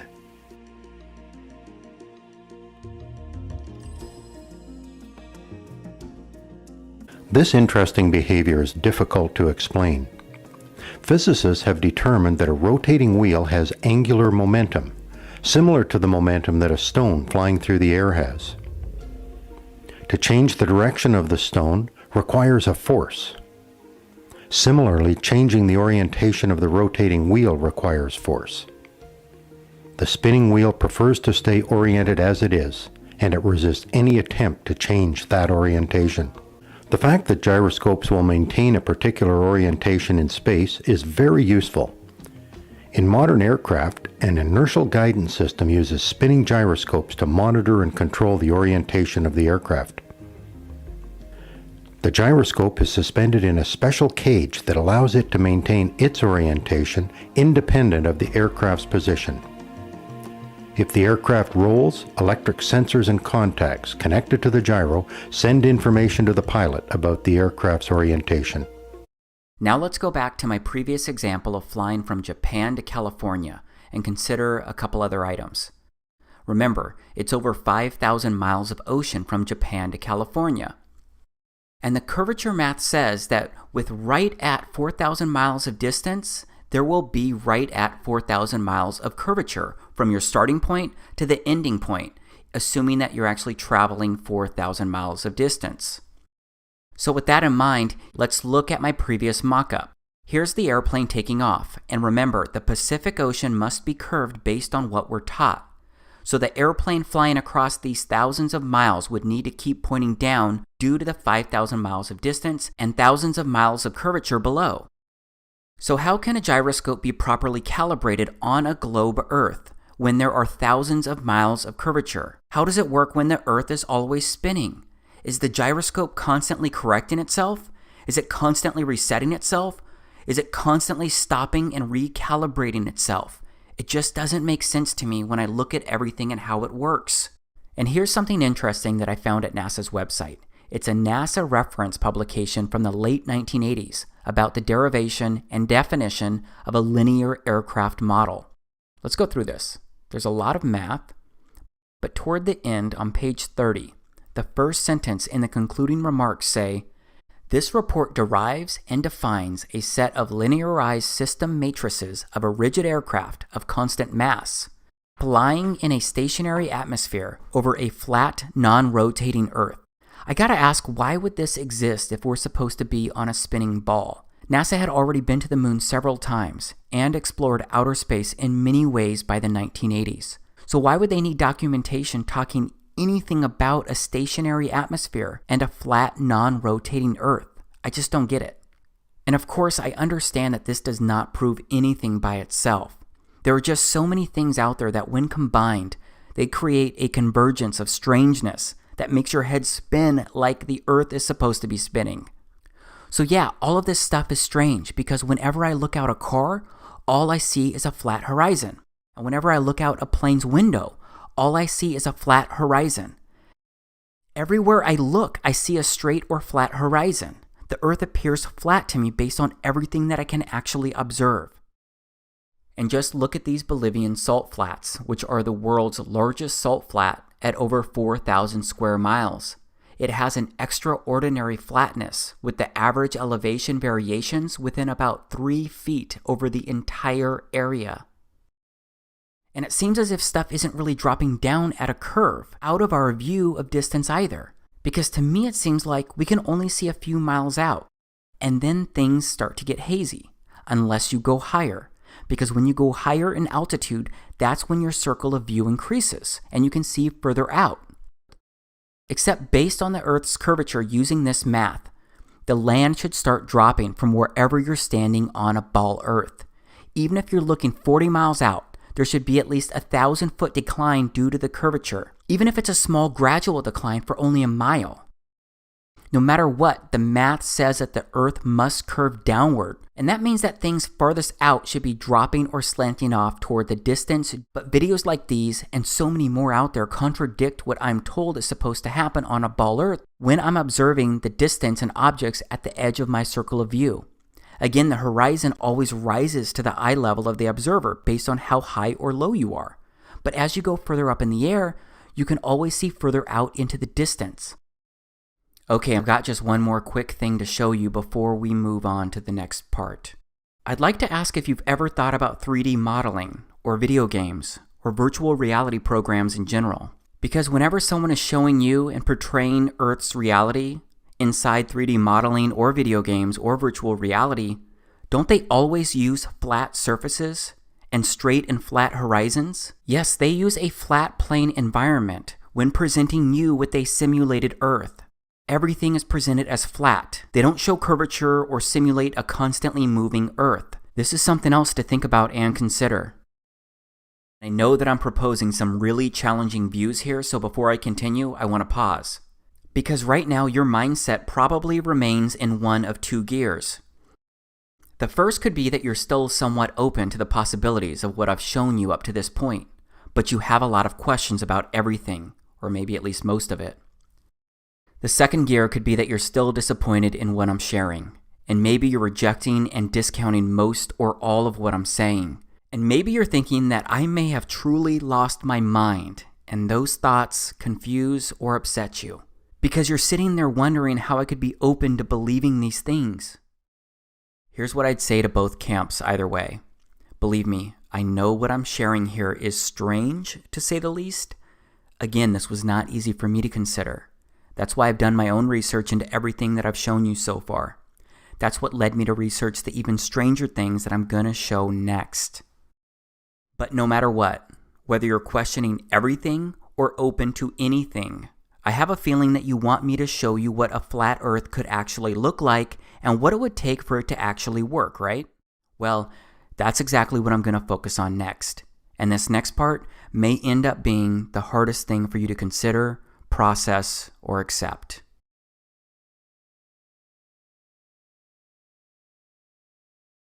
So at this point, you know the challenges that I see in this model of the Earth, the Moon, the Sun, and the solar system.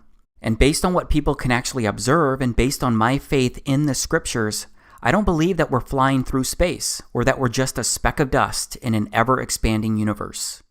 And I've offered examples and reasons why I believe so much of what we've been taught just doesn't seem to make complete sense.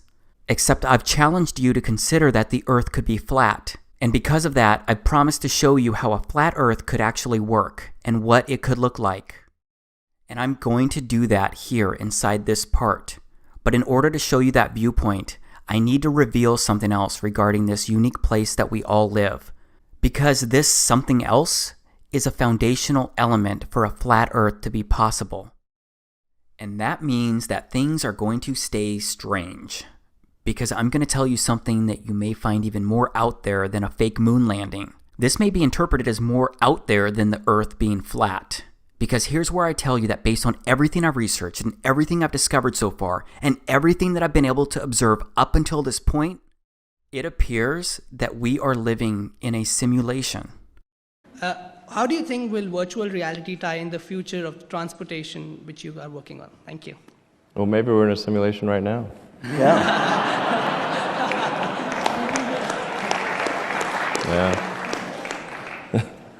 Yeah, seriously. So following the other speakers, I have a change of pace, a little bit of a fun talk. And what I'm going to try and do is convince you you're a simulation and that physics can prove it. Okay. So instead of a usual uplifting talk, this is a different kind of talk. Okay. So there's one thing you know for certain, that is that you exist as a flesh and blood human being.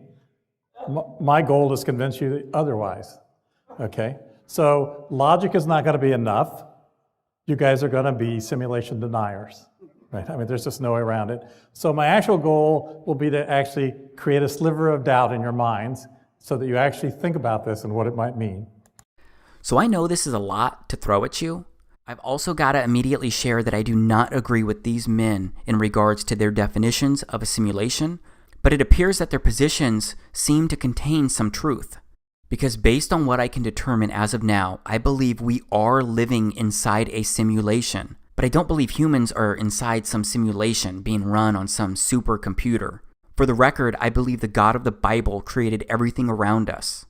But please know that I'm going to do more than just say I believe we're in a simulation. I'm going to actually show you what I believe to be unique visual evidence that supports this claim. because there are visual wonders everywhere. They're mostly overlooked. But it does seem that this place can show us many things if we just look up and all around. First, these are crepuscular rays. Can you see them between the bed of clouds and the ocean? Can you see the rays shining down at some really unique angles? Well, Wikipedia says that crepuscular rays are rays of sunlight that appear to radiate from the point in the sky where the sun is located. This is pretty amazing, right? It's kind of crazy too, right? Dave from Enslaved by Media recorded this, and I'm going to also intertwine a lot of other footage. But can anyone tell me how a sun that's supposed to be 93 million miles away can create rays of light that go through the clouds at these angles? Do you know how close the sun would need to be to create these angles that we're looking at here? I bet you'll find lots of complicated scientific explanations out there about atmospheric optics and more. But those answers don't make much sense when you think about what we've been taught with the way light moves and travels, and what it would take to create these angles. And please know that these crepuscular rays happen to people all over the earth, at different longitudes and latitudes, different seasons, different times of the day when the sun is around them. Now let's stay in the clouds for a bit, because my buddy Mike from Flat Earth Photography, he recorded this. Look at these shadows. The sun looks like it's actually in these clouds. This is what I call a visual wonder. Come on, look at this. It just doesn't make sense for the sun to be 93 million miles away when we can constantly observe and record these types of sun and shadow interactions. Again, it looks like the sun is local to the observer, like it's local to all of us. So let's keep reviewing the sun's relationship with clouds. And this one may be hard for you to process as well. Because what does this look like to you? Liz Dexick recorded this video, and you have no idea how many times I've looked at videos like this and tried to make sense of it. Because it's video like this that got me to get out there and personally record this kind of stuff and witness it myself. Because it appears the clouds are behind the sun. Your mind right now may be trying to tell yourself things about this video. You may be trying to explain this away in this very moment. Like the clouds are too thin, or the clouds simply aren't coming through on the camera due to the sun being too bright. But just look at this and pretend what I'm saying was possible for just a moment. What does this actually look like to you? Does it look like the clouds are behind the sun? And if you're not sure, let's take another look. Let's see what happens when we add a negative filter and other filters. Do you see the cloud layers? Do you see the depth of the clouds and how the camera processed the sun as in between the clouds, with some in front and some behind in the back? And there are so many videos out there showing this phenomenon. So many people have recorded this from all over the earth. There's more evidence out there if you want to find it. Now I'd like to show you more strangeness that indicates we're living in a simulation. These are the shadows of trees during a solar eclipse. How are these kinds of shadows possible? Would you call these normal? Can you tell me how these shadows work? Again, maybe you'll find some scientific explanation for this out there, but I challenge someone to recreate these types of shadows through trees when an eclipse is not happening.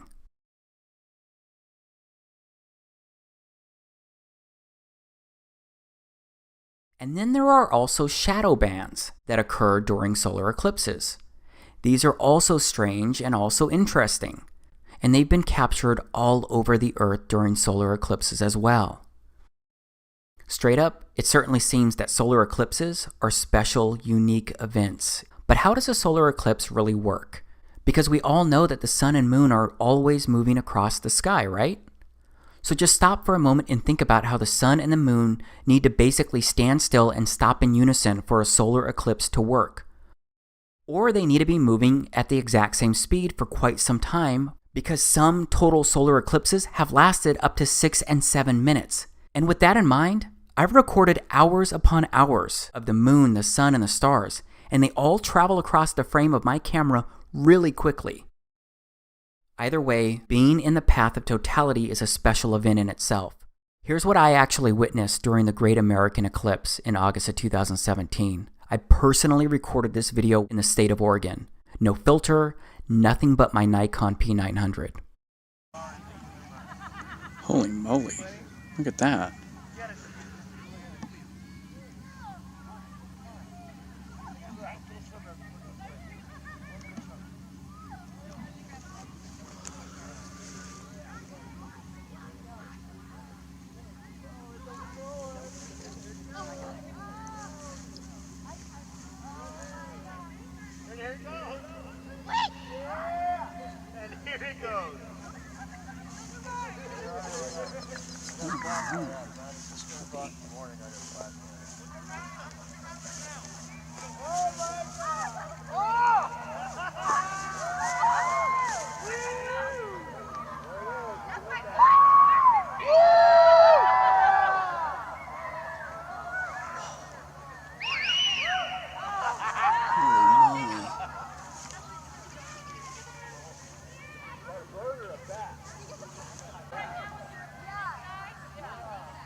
Frogs, bats, birds, crickets, they all thought it was nighttime, and they all started doing their nighttime business. The temperature also dropped, and stars came out. This was a really crazy moment, something that's hard to fully explain to somebody else. It's the kind of moment that helped me see we could be living in a simulation. Now let's slow down for a moment to touch on what I mean when I use the word simulation. I found this online. It's an interesting approach because someone said, this is a neurological simulation. We're all gamers, souls inside of bodies. The body equals computer hardware, and the soul equals the operating system / software. Our experience is basically that as of a user or simmer. So that's an interesting point of view. But now I want to take a moment to speak to my fellow Christians because I'd like to look at the book of Genesis. Because if you think about what the scriptures really say about this place and how it was created, it shouldn't be that big of a leap when considering that we live in a simulation. Because on the first pages of the Bible inside Genesis chapter 1, it offers the story of creation. And that creation story immediately speaks of how we got here, the order of everything. And I believe it also indicates we're living in a simulation, because it makes more sense to me when I look at it from a simulation point of view. In the beginning, Elohim created the heaven and the earth. And the earth was without form and void, and darkness was upon the face of the deep. And the Spirit of Elohim moved upon the face of the waters. And Elohim said, Let there be light, and there was light. And Elohim saw the light, that it was good, and Elohim divided the light from the darkness. And Elohim called the light day, and the darkness he called night, and the evening and the morning were the first day. Okay, so that's day 1 of creation. It says the God of the Bible created the heaven and the earth. The sun and moon did not exist here on day 1. The sun and moon weren't created and added until the 4th day of creation. So let's go to verse 14 and start reading. And Elohim said, Let there be lights in the firmament of the heaven to divide the day from the night, and let them be for signs, and for seasons, and for days, and years. And let them be for lights in the firmament of the heaven to give light upon the earth. And it was so. And Elohim made 2 great lights, the greater light to rule the day, and the lesser light to rule the night. He made the stars also. And Elohim set them in the firmament of the heaven to give light upon the earth, and to rule over the day and over the night, and to divide the light from the darkness. And Elohim saw that it was good. And the evening and the morning were the 4th day. Okay, so that's day 4 of the creation story inside Genesis. If you're a Christian and believe the scriptures and believe his word is the truth, then I'm going to ask you to please consider that this clearly states that light and darkness, day and night, evening and morning, were created and existed before the 2 great lights, the sun and the moon. I believe these words are truth. Yes, there are parables and parabolic language inside the scriptures, but based on everything that I know, Genesis chapter 1, this portion is not intended as a parable. It is the Creator's story of the order in which he put everything here inside this place we live and exist. And think about what else was said here inside Genesis. It said that the sun and the moon were both great lights. The greater light is the sun, and the lesser light is the moon. That means the sun's light is not reflecting off the moon. That means the moon is its own standalone light source. The moon is just the lesser light. Yeah, I know these sound like bizarre claims that I'm making, especially when compared to what you and I have been taught and what's widely accepted. But I wouldn't be suggesting these alternative strange truths if I didn't think there was real merit in them. Now let's consider something else. Because if you're open to this created place not being a spinning ball, and you can come to grips with the possibility that the earth could be a flat plane, then all you have to do is look up to reach the possibility that you're living inside a simulation. Because when you look up, you will see that the sun on any given day during and near solar noon is always above you personally. But no matter what, the sun is always within your circle of sight during daytime. But it's like that for everyone on Earth. So that means the sun doesn't seem to be a physical object hanging up there. I think it's something else. And I think that something else that I could actually wrap my head around is that the sun is local. So let's be really clear here. I'm saying the sun and the moon are traveling on the Creator's circuit, and the sun and moon are being personally rendered to you, the observer. Because you are the center of your simulation. You are the avatar seeing your sun and moon. The sun and moon seem to be objects being rendered to each person inside the simulation which we all share and live in. I believe this is why we can all see crepuscular rays. I believe this is why we can all see the sun appearing inside of clouds. I believe this is why we can all see clouds behind the sun. And I believe that this is why we can also see clouds behind the moon.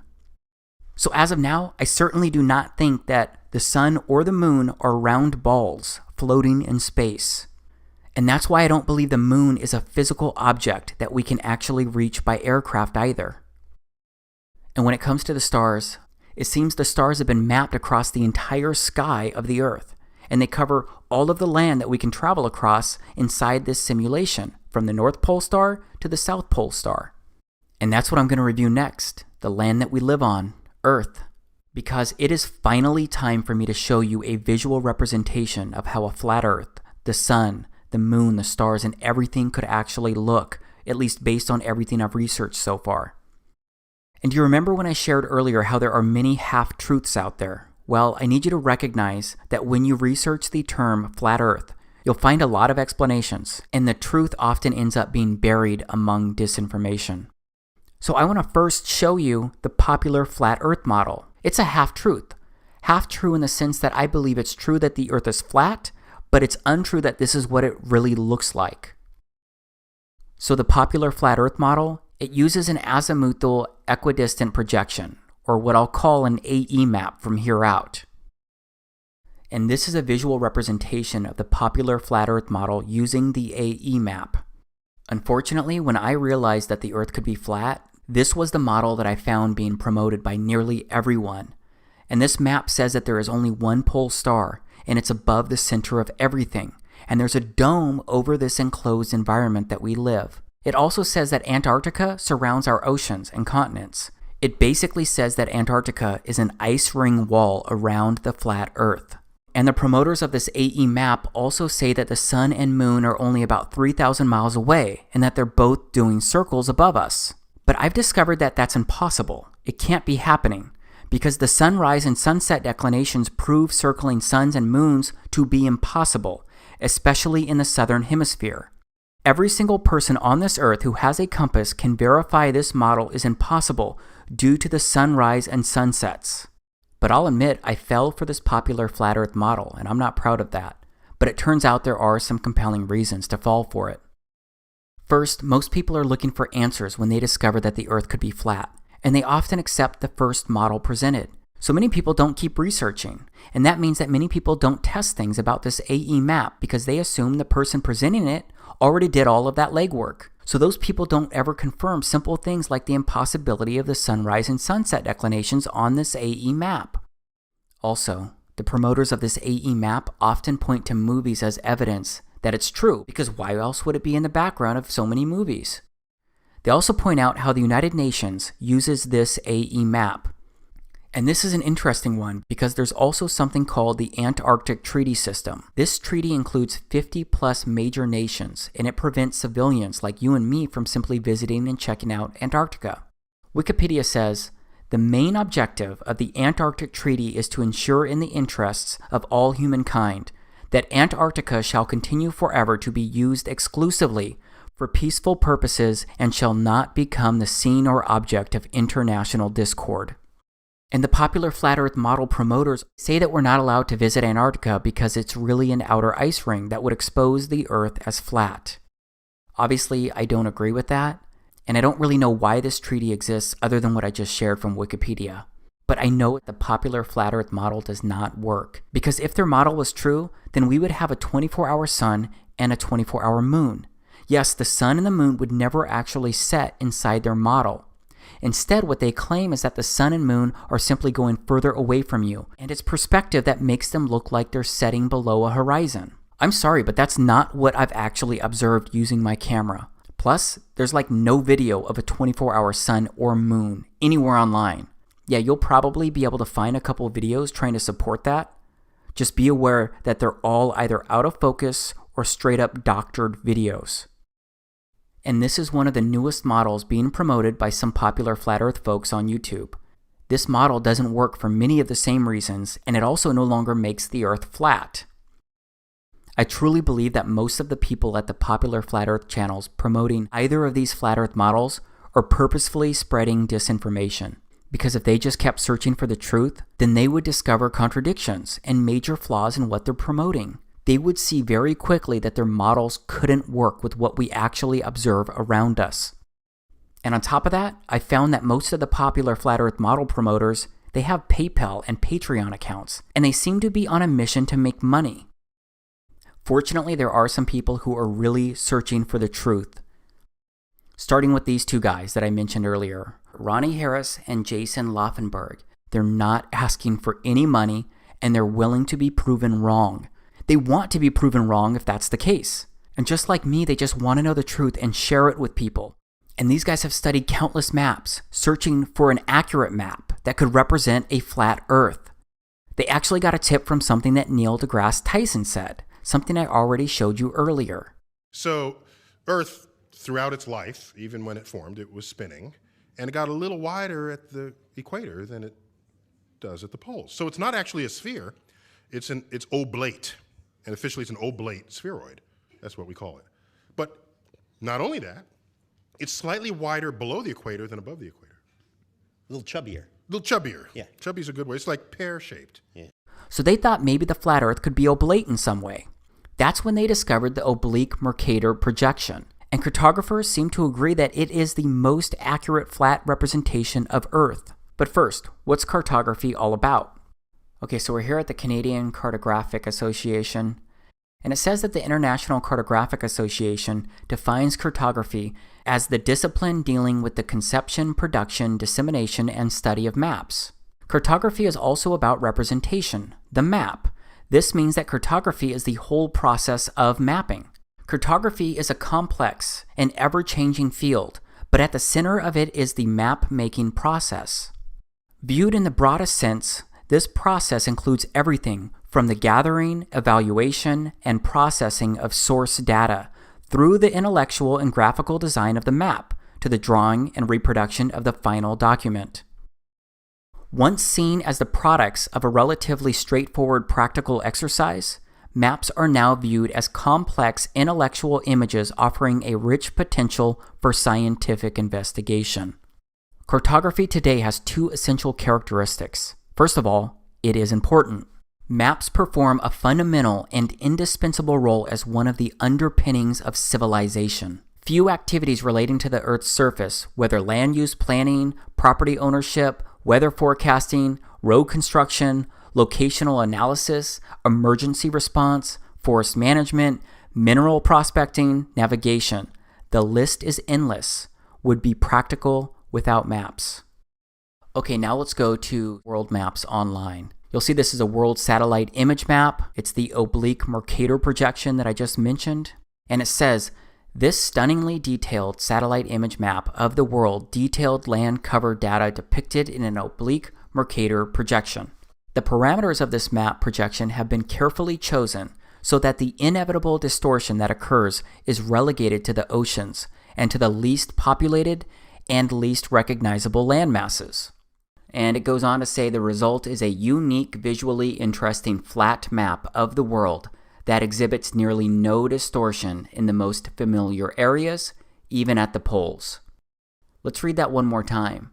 The result is a unique, visually interesting flat map of the world that exhibits nearly no distortion in the most familiar areas, even at the poles. And now I'm going to play some video where Jason and Ronnie, they walk through a flat Earth map and how it could actually work. When you look at this map, what looks different to me is Alaska and this part of Russia up here. Yeah, Russia too is crazy big over Yeah, there. this island over here just seems, whoa, crazy. Yeah, it's huge. And yeah, this string of islands. So we are told by this map manufacturer that what they've done with this map is everything they can to make the land masses the absolute most accurate size and all these things wise, and that if there's distortions that they've pushed that out to the water. Just a quick thing about maps. If you were on a globe, if you lived on a sphere, it is true that there would be no flat two-dimensional map that would be accurate of the world. But if you're not on a globe and you're actually on a flat plane, that means that there is a flat map that is the true accurate map of the world. Mm-hmm. And so that's what I was looking for. But the criteria that I was looking for was a flat two-dimensional map that when you wrapped it onto a sphere, like in a 3D modeling program, like Blender, like we've been using, that it would look like it was a globe. Because when you look at the angles of the sunrise and the sunset in the northern hemisphere and the southern hemisphere, when you study those and you realize what's going on, it appears by looking at those angles that we would be on a globe, strictly by looking at the angles. Yeah. Even though that we don't see curvature anywhere. Okay. So So I was looking for a different kind of map, a flat map, but one that when it wraps up on a globe appears like it's a sphere. And that's what this map is. When you import this into a program like Blender and wrap it onto a sphere, you end up with something that looks just like the globe. These curved lines, the way they wrap out when you unwrap this in a 3D modeling program, these are the lines of latitude. They wrap around and connect and touch each other. It looks like a globe. This is that mesh work. I was talking about how when I was wrapping a map, an actual map, a flat two-dimensional map onto spheres in Blender, how the way I was taught, you put the camera view in a certain position, and you got a different grid work than this. It was just a rectangular grid work, but I forgot to adjust the angle, and when I went to do the UV unwrap, it created this mesh work, and you can see that it's got these 3 points. Now, this is really a rectangle here, because if you look at these edges, they fill in the gaps on the other side, and this right here fills in the gap on this side. Even with the mesh laid out like this, you can see here how it wraps up like a globe. And the distortions here, we've got this blue area here, blue area here. Those are right here. So this becomes the international date line on either side right here. So if you were to travel across this, that would be a change of a day like we're familiar with on a globe. That's this right back here. And you can also see that just by snapping this meshwork on, that what it does is here in Blender, it's perfect grid work. It comes together at like a true north here. Here's your vertical axes. But if you look to the side here, you can see that when you wrap this map up here, it tips it over so that the North Pole here sits at like a 23.5 degree tilt to a vertical north here. So that to me is the reason why they tell us that we're at a 23.5 degree tilt, because of the way it wraps up like that. We're showing you this map. In order for this map to work, it has to be a simulation. We're not talking about the physical reality that we've all been taught when we're showing you this map, because it's easy to debunk if you're still thinking in the terms of a physical reality. It's this edge along here that is really posing a huge problem for people when you're thinking about simulation, because we can't imagine really what happens here. I try to, but as far as what makes sense, like you're in Hawaii. So a flight from Hawaii to Japan, when you're flying like this and you cross this edge, in a simulation, it appears that you just come out back across over here and you finish your flight. The thing that happens is when you cross this line, you change days. So as soon as you go across that line, everybody over here thinks it's the next day. And if you go across the line back the other direction, everybody over here thinks it's the day before. So that we've got the edge around here. Until we observe it better, we don't exactly know. But if you're looking at these lines here, the lines of longitude, as we're familiar with, that wrap into the North Pole, this would be a magnetic line. So if you're in Hawaii and you're following the magnetic north, according to this map, what would happen is you'd be going like this between these lines. You come up here, and I think if you look at any maps, if you look at north of Hawaii, you're going to run into these islands here of Alaska and come up through this area. Keep watching the regular maps that you're familiar with. You're going to travel through this area, and then you will come around to here, North Pole. And then from this point, your compass would flip and you'd be going other directions. If you kept going through, north would be behind you. If you kept following this line and you're coming down through Africa, this would be south the whole way. North would be on your back, but you would continue following this arced path out here around in the ocean. You know, if you didn't know that the straight shot from Cape Town to Antarctica was this way, and you just kept following the compass, you would arc around like this, come back around into what we would call the South Pole.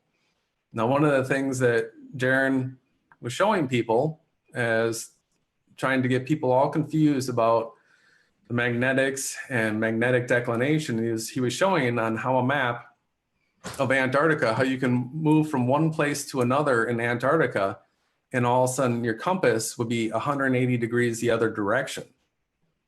And if you look at the way Antarctica is split here, this whole line right here, if you were to travel from one point to the other, you can see how your compass would flip, just like it would up here at the North Pole.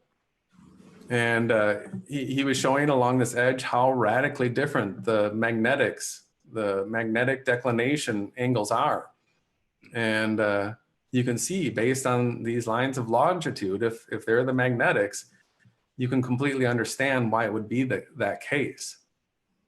So, you know, a person in this area right here, for their compass to point north, they give you that magnetic declination map to give you that shortcut back up to the north so you didn't go swooping down through the ocean here.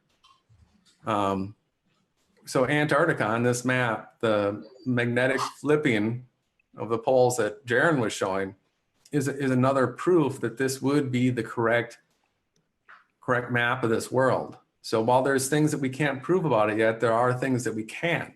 And those are the things that we're focused at looking at right now. This red line here is the equator. And so this is the east.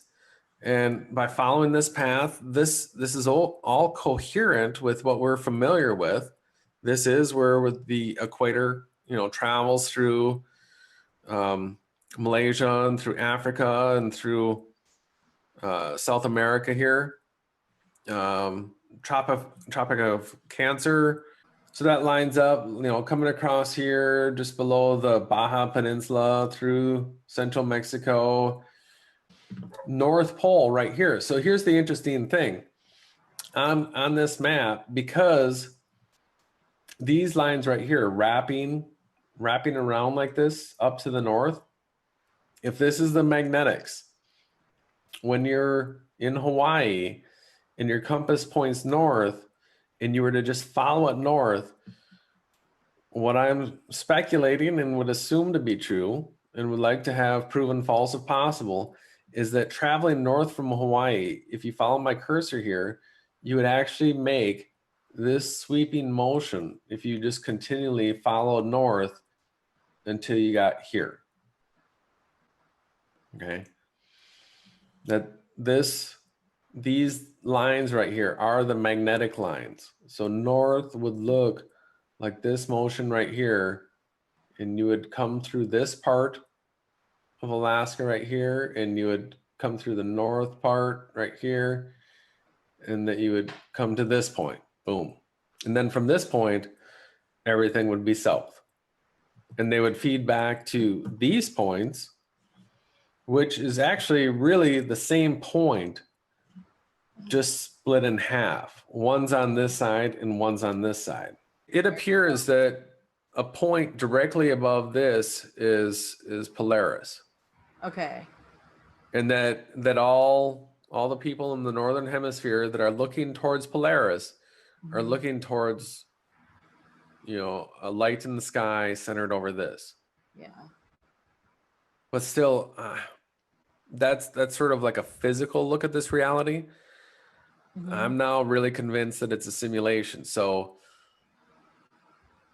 sometimes you get caught talking in like physical reality terms, you know, like, because what we're seeing with the sunrise and the sunset is so close, like 3 to 4 miles. This is a simulation. So sometimes It's boggling. Yeah, it is boggling.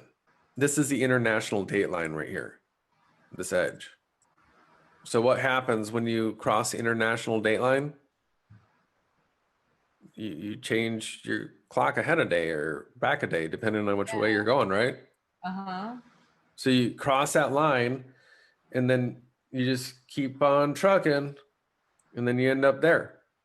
So it's the day separator in the simulation. And everywhere on this map, the sun rises and sets due east to due west. And Jason Awake Souls has done an amazing job out there recording this with his compass and just stellar work. So I guess what we'd like to show now is, so the stars, if this, we're looking from the north here, I think, can you see? Mm-hmm. So basically from the north, it takes a second for them to kick in here. Yeah, I can see a moving. So yeah, there we go. Looking south from the north, the stars spin clockwise from anywhere on the map, right? Now when we're looking north from the south, which way do you think the stars are going to go, Jay? Counterclockwise. Counterclockwise. Okay. So it doesn't matter where you are, right? I think everyone can see this is south, this is north, right? Mm-hmm. East and west. I just want to make it really clear.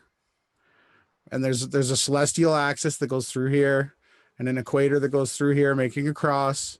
So there's 4 sections to this flat realm. There's 4 corners. It's all biblical. And if you're looking to the east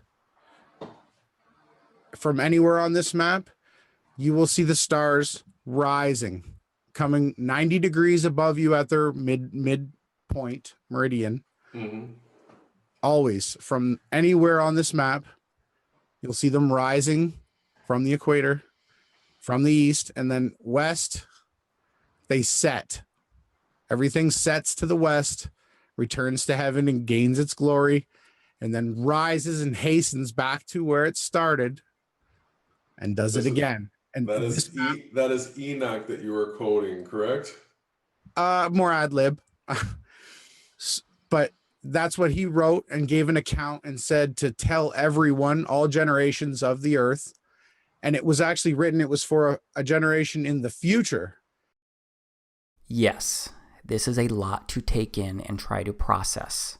But again, if we're living inside a simulation, then everything you just watched could actually work. Because what about the miracles performed by Yahushua, the Christ? Don't his miracles make more sense if you approach them as if he performed them inside a simulation? Like the walking on water, or like the transformation of water into wine, or like the miracle of the 5 loaves and 2 fish. And what about miracles in general, like the ones you've heard about or experienced around you personally? Like a person being strong enough to lift a vehicle off of someone else? Or what about someone surviving a skydiving accident without even a broken bone? Or what about cancer going away from one test to the next? There are so many things that happen that just can't be explained away based on the rules that we've been taught. Because what we're looking at right now are actually dewdrops. It's water, recorded in somebody's backyard. These look a lot like the stars in the sky that I've personally recorded. And what about the clouds? Science says that clouds are a large collection of tiny droplets of water or ice crystals. They also say clouds are a mixture of gas, liquids, and solids. But I've sat in a lot of window seats on a lot of airplanes, and those planes have flown through countless clouds. But my plane's window never really got soaked unless it was raining. So do clouds really house tiny droplets of water or ice crystals and then release them when it's just simply time to rain? And another question is, what about lightning? What is it? What causes it? Science says that it happens whenever heavier, negatively charged particles sink to the bottom of clouds. And when the positive and negative charges grow large enough, a giant spark, called lightning, occurs between the 2 charges within those clouds. And what about the northern and southern lights? science says they're polar lights, a natural phenomenon found in both the northern and southern hemispheres. Science says that they're created when charged particles from the sun strike atoms in Earth's atmosphere. And that causes electrons in the atoms to move to a higher energy state. And when the electrons drop back to a lower energy state, they release a photon, light. This process is what's supposed to create the beautiful aurora or northern and southern lights. But I gotta ask, has mankind really figured all of this out, all the way down to an alleged particle, electron, atom, and photon level? And what about airplanes that leave strange cloud-like trails? What about these trails that linger and transform into clouds that resemble spider webs? And what about trails being left where no plane seems to be present? Because I personally recorded this video the day before the solar eclipse in August of 2017. I was looking at this cool rainbow perfectly encircling the sun. And when I started to record the trail and look for the airplane, I couldn't see one. I couldn't see the plane that was leaving this trail. And I did not edit or remove an airplane from this video. I wouldn't know where to start with something like that.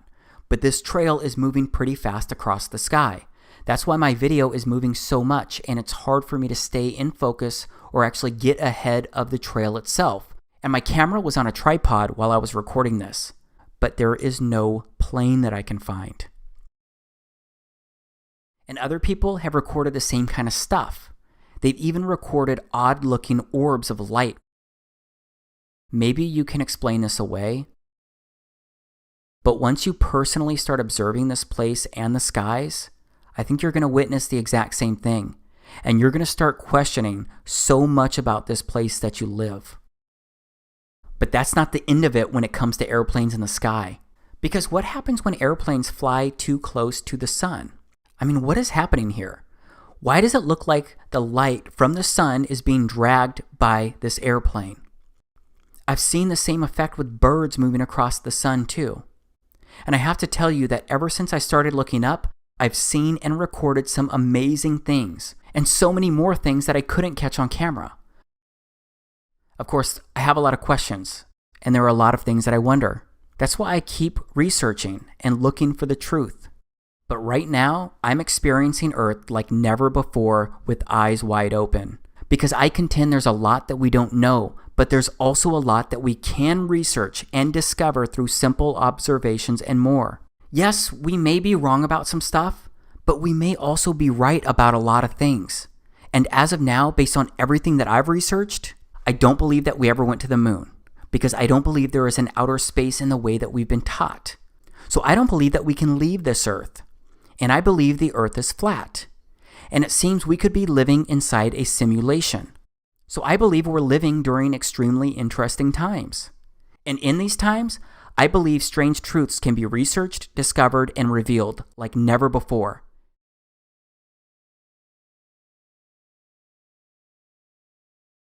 So I have shared a lot in a relatively short amount of time.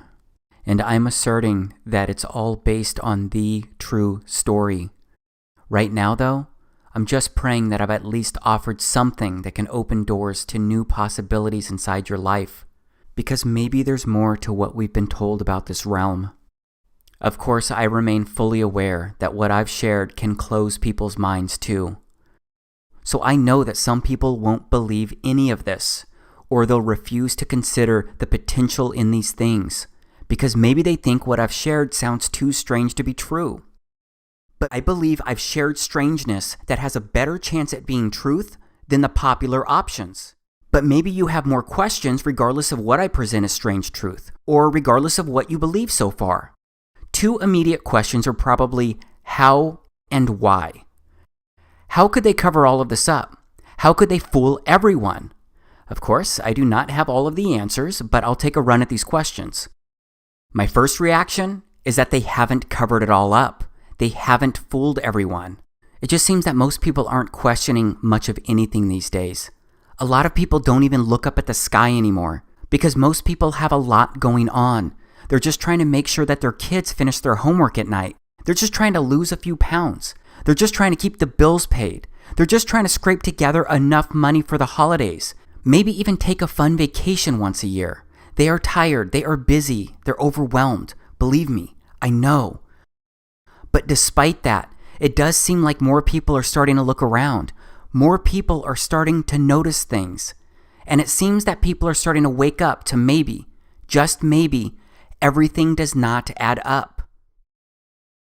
Another question would be, how could so many people be involved with this kind of deception without someone exposing these strange truths?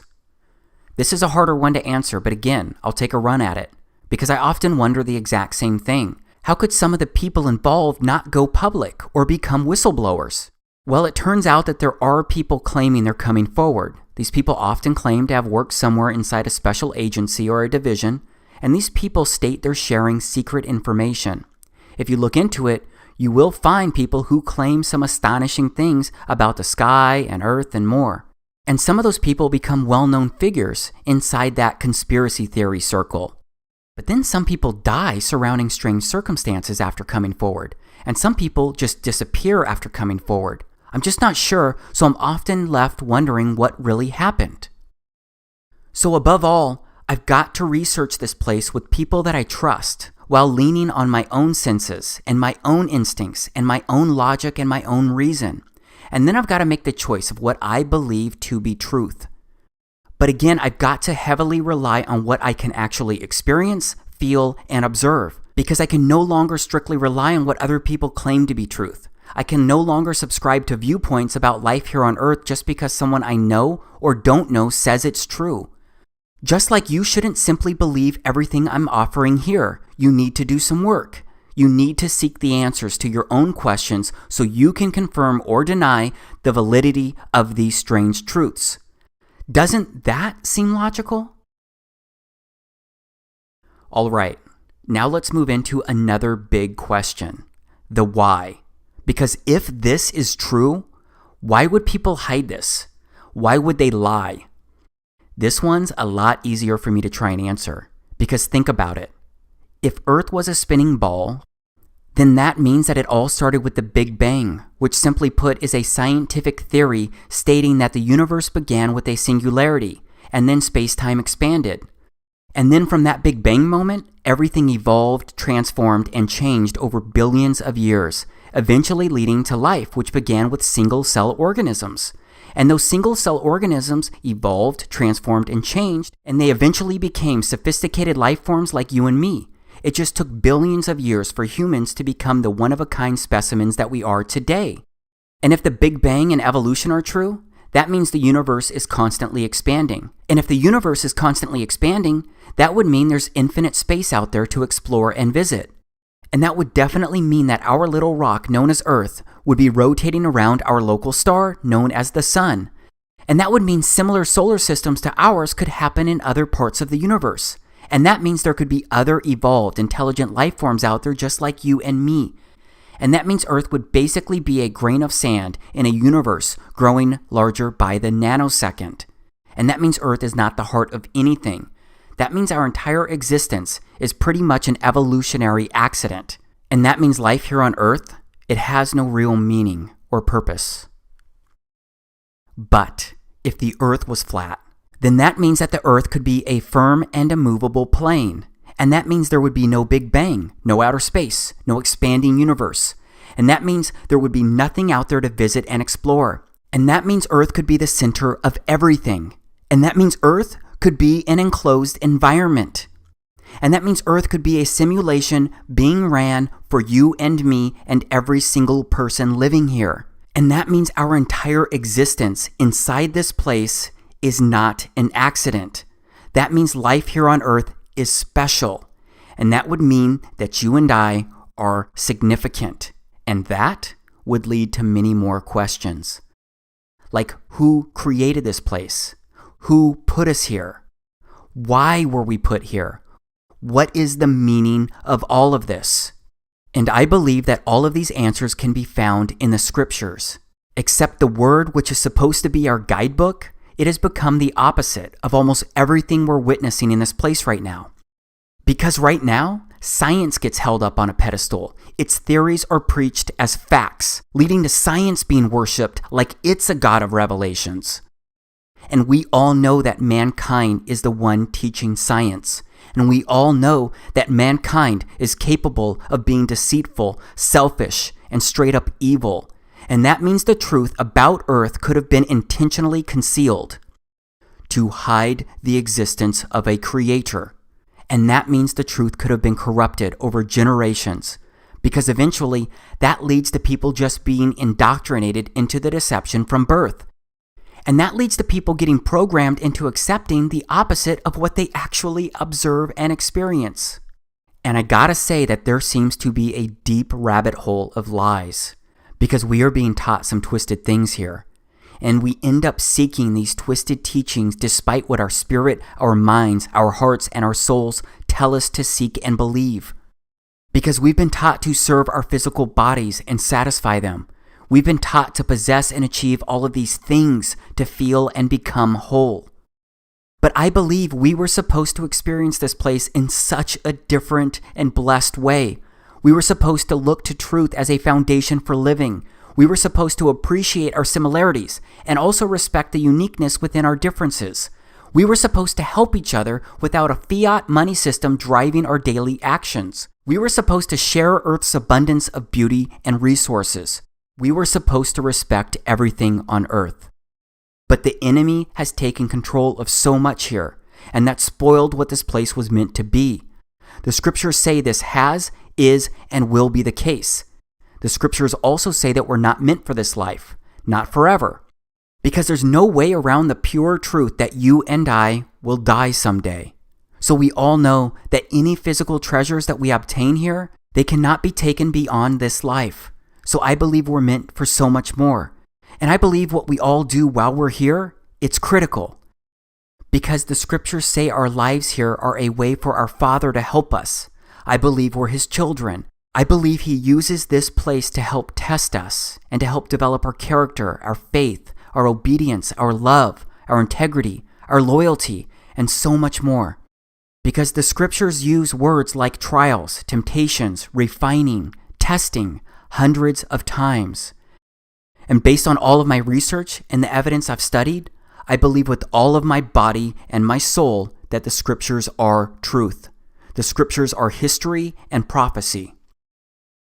So they act as a script for everything that has happened and will happen inside this place. But we get to choose the roles that will play inside the script. Will we seek the truth? Will we look to our Creator? Will we choose Him over ourselves or even each other? And I've discovered that the true name of our Creator, the God of the Bible, it turns out that His true name is Yahweh. You've probably seen this YHWH before. Here's what it looks like in ancient Hebrew. But this YHWH, it's pronounced as Yahweh, because it turns out that the language was so simple back then that it vocalized each consonant with an ah sound without specifically marking that sound between consonants. So this YHWH, it's pronounced Yahweh. It also turns out that the name of Yahweh can be found over 7,000 times in the scriptures. And Yahweh, it means He exists. And Yahweh sent Himself into human form as the Christ. And I've learned that the true name of the Christ is Yahawashai. Yes, most people know Him by the name of Jesus, but that can't be His true name because the letter J didn't even exist until about 500 years ago. His true name is Yahawashai, and Yahawashai means He is salvation. Because the gospel, which can be found in the beginning verses of Corinthians chapter 15, Paul wrote that Yahawashai, the Christ, died by crucifixion to deliver us from our sins, and He was buried, and He rose again on the third day, and He was seen again by hundreds of eyewitnesses according to the scriptures. And I really do believe that this gospel must be truly believed and accepted to bind our soul with our Creator beyond this life. So that means I believe we've got to follow and live for Yahawashai to the best of our abilities. Still, I believe other choices are significant because all of this is really being experienced by you and me. I agree with many of my brothers and sisters who believe that all of this is being recorded. All of our actions, all of our thoughts, everything. I believe it's all being documented by our Creator. Because I believe our Creator is watching us, and I believe He encoded us with basic truths, like knowing the difference between right and wrong. Because I believe we've been given a moral compass that tells us when we make good or bad choices that affect ourselves or others. Except the original coding inside mankind seems to have been corrupted through generations of wicked choices where people continually turned away from our Father and lived for themselves. So that means there's a lot of evil in this place right now. And the scriptures say that our Creator has worked to purify this place before to start over. And the scriptures say He's going to remove the corruption once again. But the next time, it seems to be the last time before He makes things right forever. So I keep asking myself if He's going to do something about this place sooner than later. Because mankind has helped the enemy decay too much of this place. And there's so much that I can't wrap my head around. Because again, it seems so many things happen every single day all over the earth that contradict, defy, and disgrace what the scriptures say we're supposed to be doing here. Because it seems people have become desensitized to the climbing death tolls. And it seems that everyone's being told to suddenly forget what it took for us to still be here. And it seems that people who can't help themselves are lost for the most part. And it seems that people are being ordered to accept things that they can't comprehend. And it seems that people of faith have been divided into sectors of Christianity to separate us from our common salvation. And it seems that people are okay with an elite group growing richer every day on the backs of debt slaves. And it seems that people have accepted things being spread and consumed without the true intentions of curing or healing. And it seems that people are just crying out for help because of how monstrous humans are treating each other. It just seems that so many things are backwards from what they are supposed to be. So yeah, when I look around, I wonder if Yahweh is going to do something about all of this. I wonder if the time is coming for Him to fix His creation once and for all. I wonder if He's already trying to warn us. I wonder if He's trying to wake us up.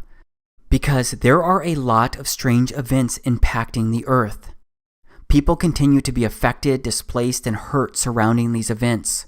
There are just so many strange things happening in so many places. So this broken world leads many Christians to believe that these are the last days. And many Christians believe the pre-tribulation rapture of the church could occur within our lifetime. Of course, many generations have believed this. I don't know if the church could be raptured in weeks, years, or decades, but I do believe it's possible in my lifetime. I pray it happens.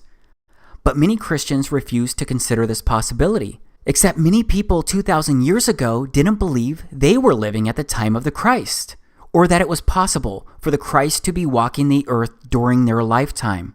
And many Christians living today don't understand how those people from 2,000 years ago could have been so blind. I find that interesting because so many of those same Christians living today, they don't seem to be very open to the church being raptured in their lifetime. And they don't seem to think it's possible that Yahushua could return to once again reign during their generation. But put aside the talk of last days. The truth is that any day could be our last day due to any unexpected event or accident. Yes, that sounds cliche, but it's truth. And that's why I believe we must embrace our common salvation. And I believe Yahweh's begging all of us to look to Him. He wants to say that He knew us before meeting face to face at the time of our death. So straight up, I really want to help serve Him. Because I believe every strange truth that I've shared here can serve as a gateway for people to come to the truth about a Creator. And I believe that path leads to the truth about Yahushua, our Savior. That is why I'm touching on this again right now. Just in case you weren't aware, historical scholars, Christian and non-Christian, generally agree that Yahushua lived at the time the scriptures say He lived. And those scholars also agree He was crucified and buried. What they don't agree on is whether He truly rose from the dead and if the eyewitness testimony can be trusted and if He was really the Son of the Creator. But there is general agreement that He lived, He was crucified, and He was buried. So that means Yahushua was either Yahweh in human form or he was a complete nutcase. Because if he was not really the son of Yahweh, then he was just some lunatic, insane guy who proclaimed to be our savior. I'm sorry, but he can't have made those claims and still be a good person spreading a moral message. It's all or none here. So that's why I believe that this video may be the most important thing that I've ever done. Because if these strange truths are right, then this stuff could wake up people and help them move mountains of deception. These strange truths could reveal that we were created and that Yahweh put us here for a reason. Imagine if everyone learned that knowledge. Imagine if everyone knew that when they died, they'd have to literally meet their maker. Do you think that people would make different life choices with that knowledge? Do you think that people would treat themselves, others, and everything on earth better? So what do you do next if you're open to this being the truth? Maybe you'll watch this video again to determine what you want to research first. Maybe you'll observe the celestial bodies. Maybe you'll test for curvature across the earth. Maybe you'll record and look for clouds behind the sun. Maybe you'll open a Bible and read it for the first time, or maybe the first time in a long time. Maybe you'll call upon the name of Yahushua to be saved right now. And then maybe you'll ask him to lead you to the next step. No matter what, I challenge you to observe your surroundings. Look up, look around, challenge what you've been taught. Research what doesn't make sense, because I think you'll be surprised at what you find. But maybe you'll have a different take on what I've shared here. Maybe we could talk about those differences. Maybe we could talk about the other strange things that didn't make it into this video. Maybe we could work together and unite to change this place into something better, because maybe we're capable of doing anything that we can imagine. And maybe you'll be open to sharing the strange truth. Maybe you'll sit down with your significant other and show them this video. Or maybe you'll send this video to another friend to get their opinion so that you can talk about it with someone you trust. But whether or not you end up believing, accepting, or sharing this video, I'd like to say thank you. Thank you because you watched this entire video, and I sincerely appreciate you doing that. I am so grateful for you just being open to watching this. So thank you for honoring my request, and straight up, thank you for being special. Thank you for being significant. Okay, so I don't really know the best way to end this thing, because this Strange Truth project, it has consumed so much of my life for the past year. And it's still kind of crazy when I stop and think about all of this, because it's still hard for me to process at times, and I actually believe all of this. So that obviously means that I also believe I'll have to meet my Creator someday. And that means that I'll have to answer him if he asks me, did you help share the truth? I pray that I've done my due diligence. I pray that I am doing what's right. Yeah, I pray.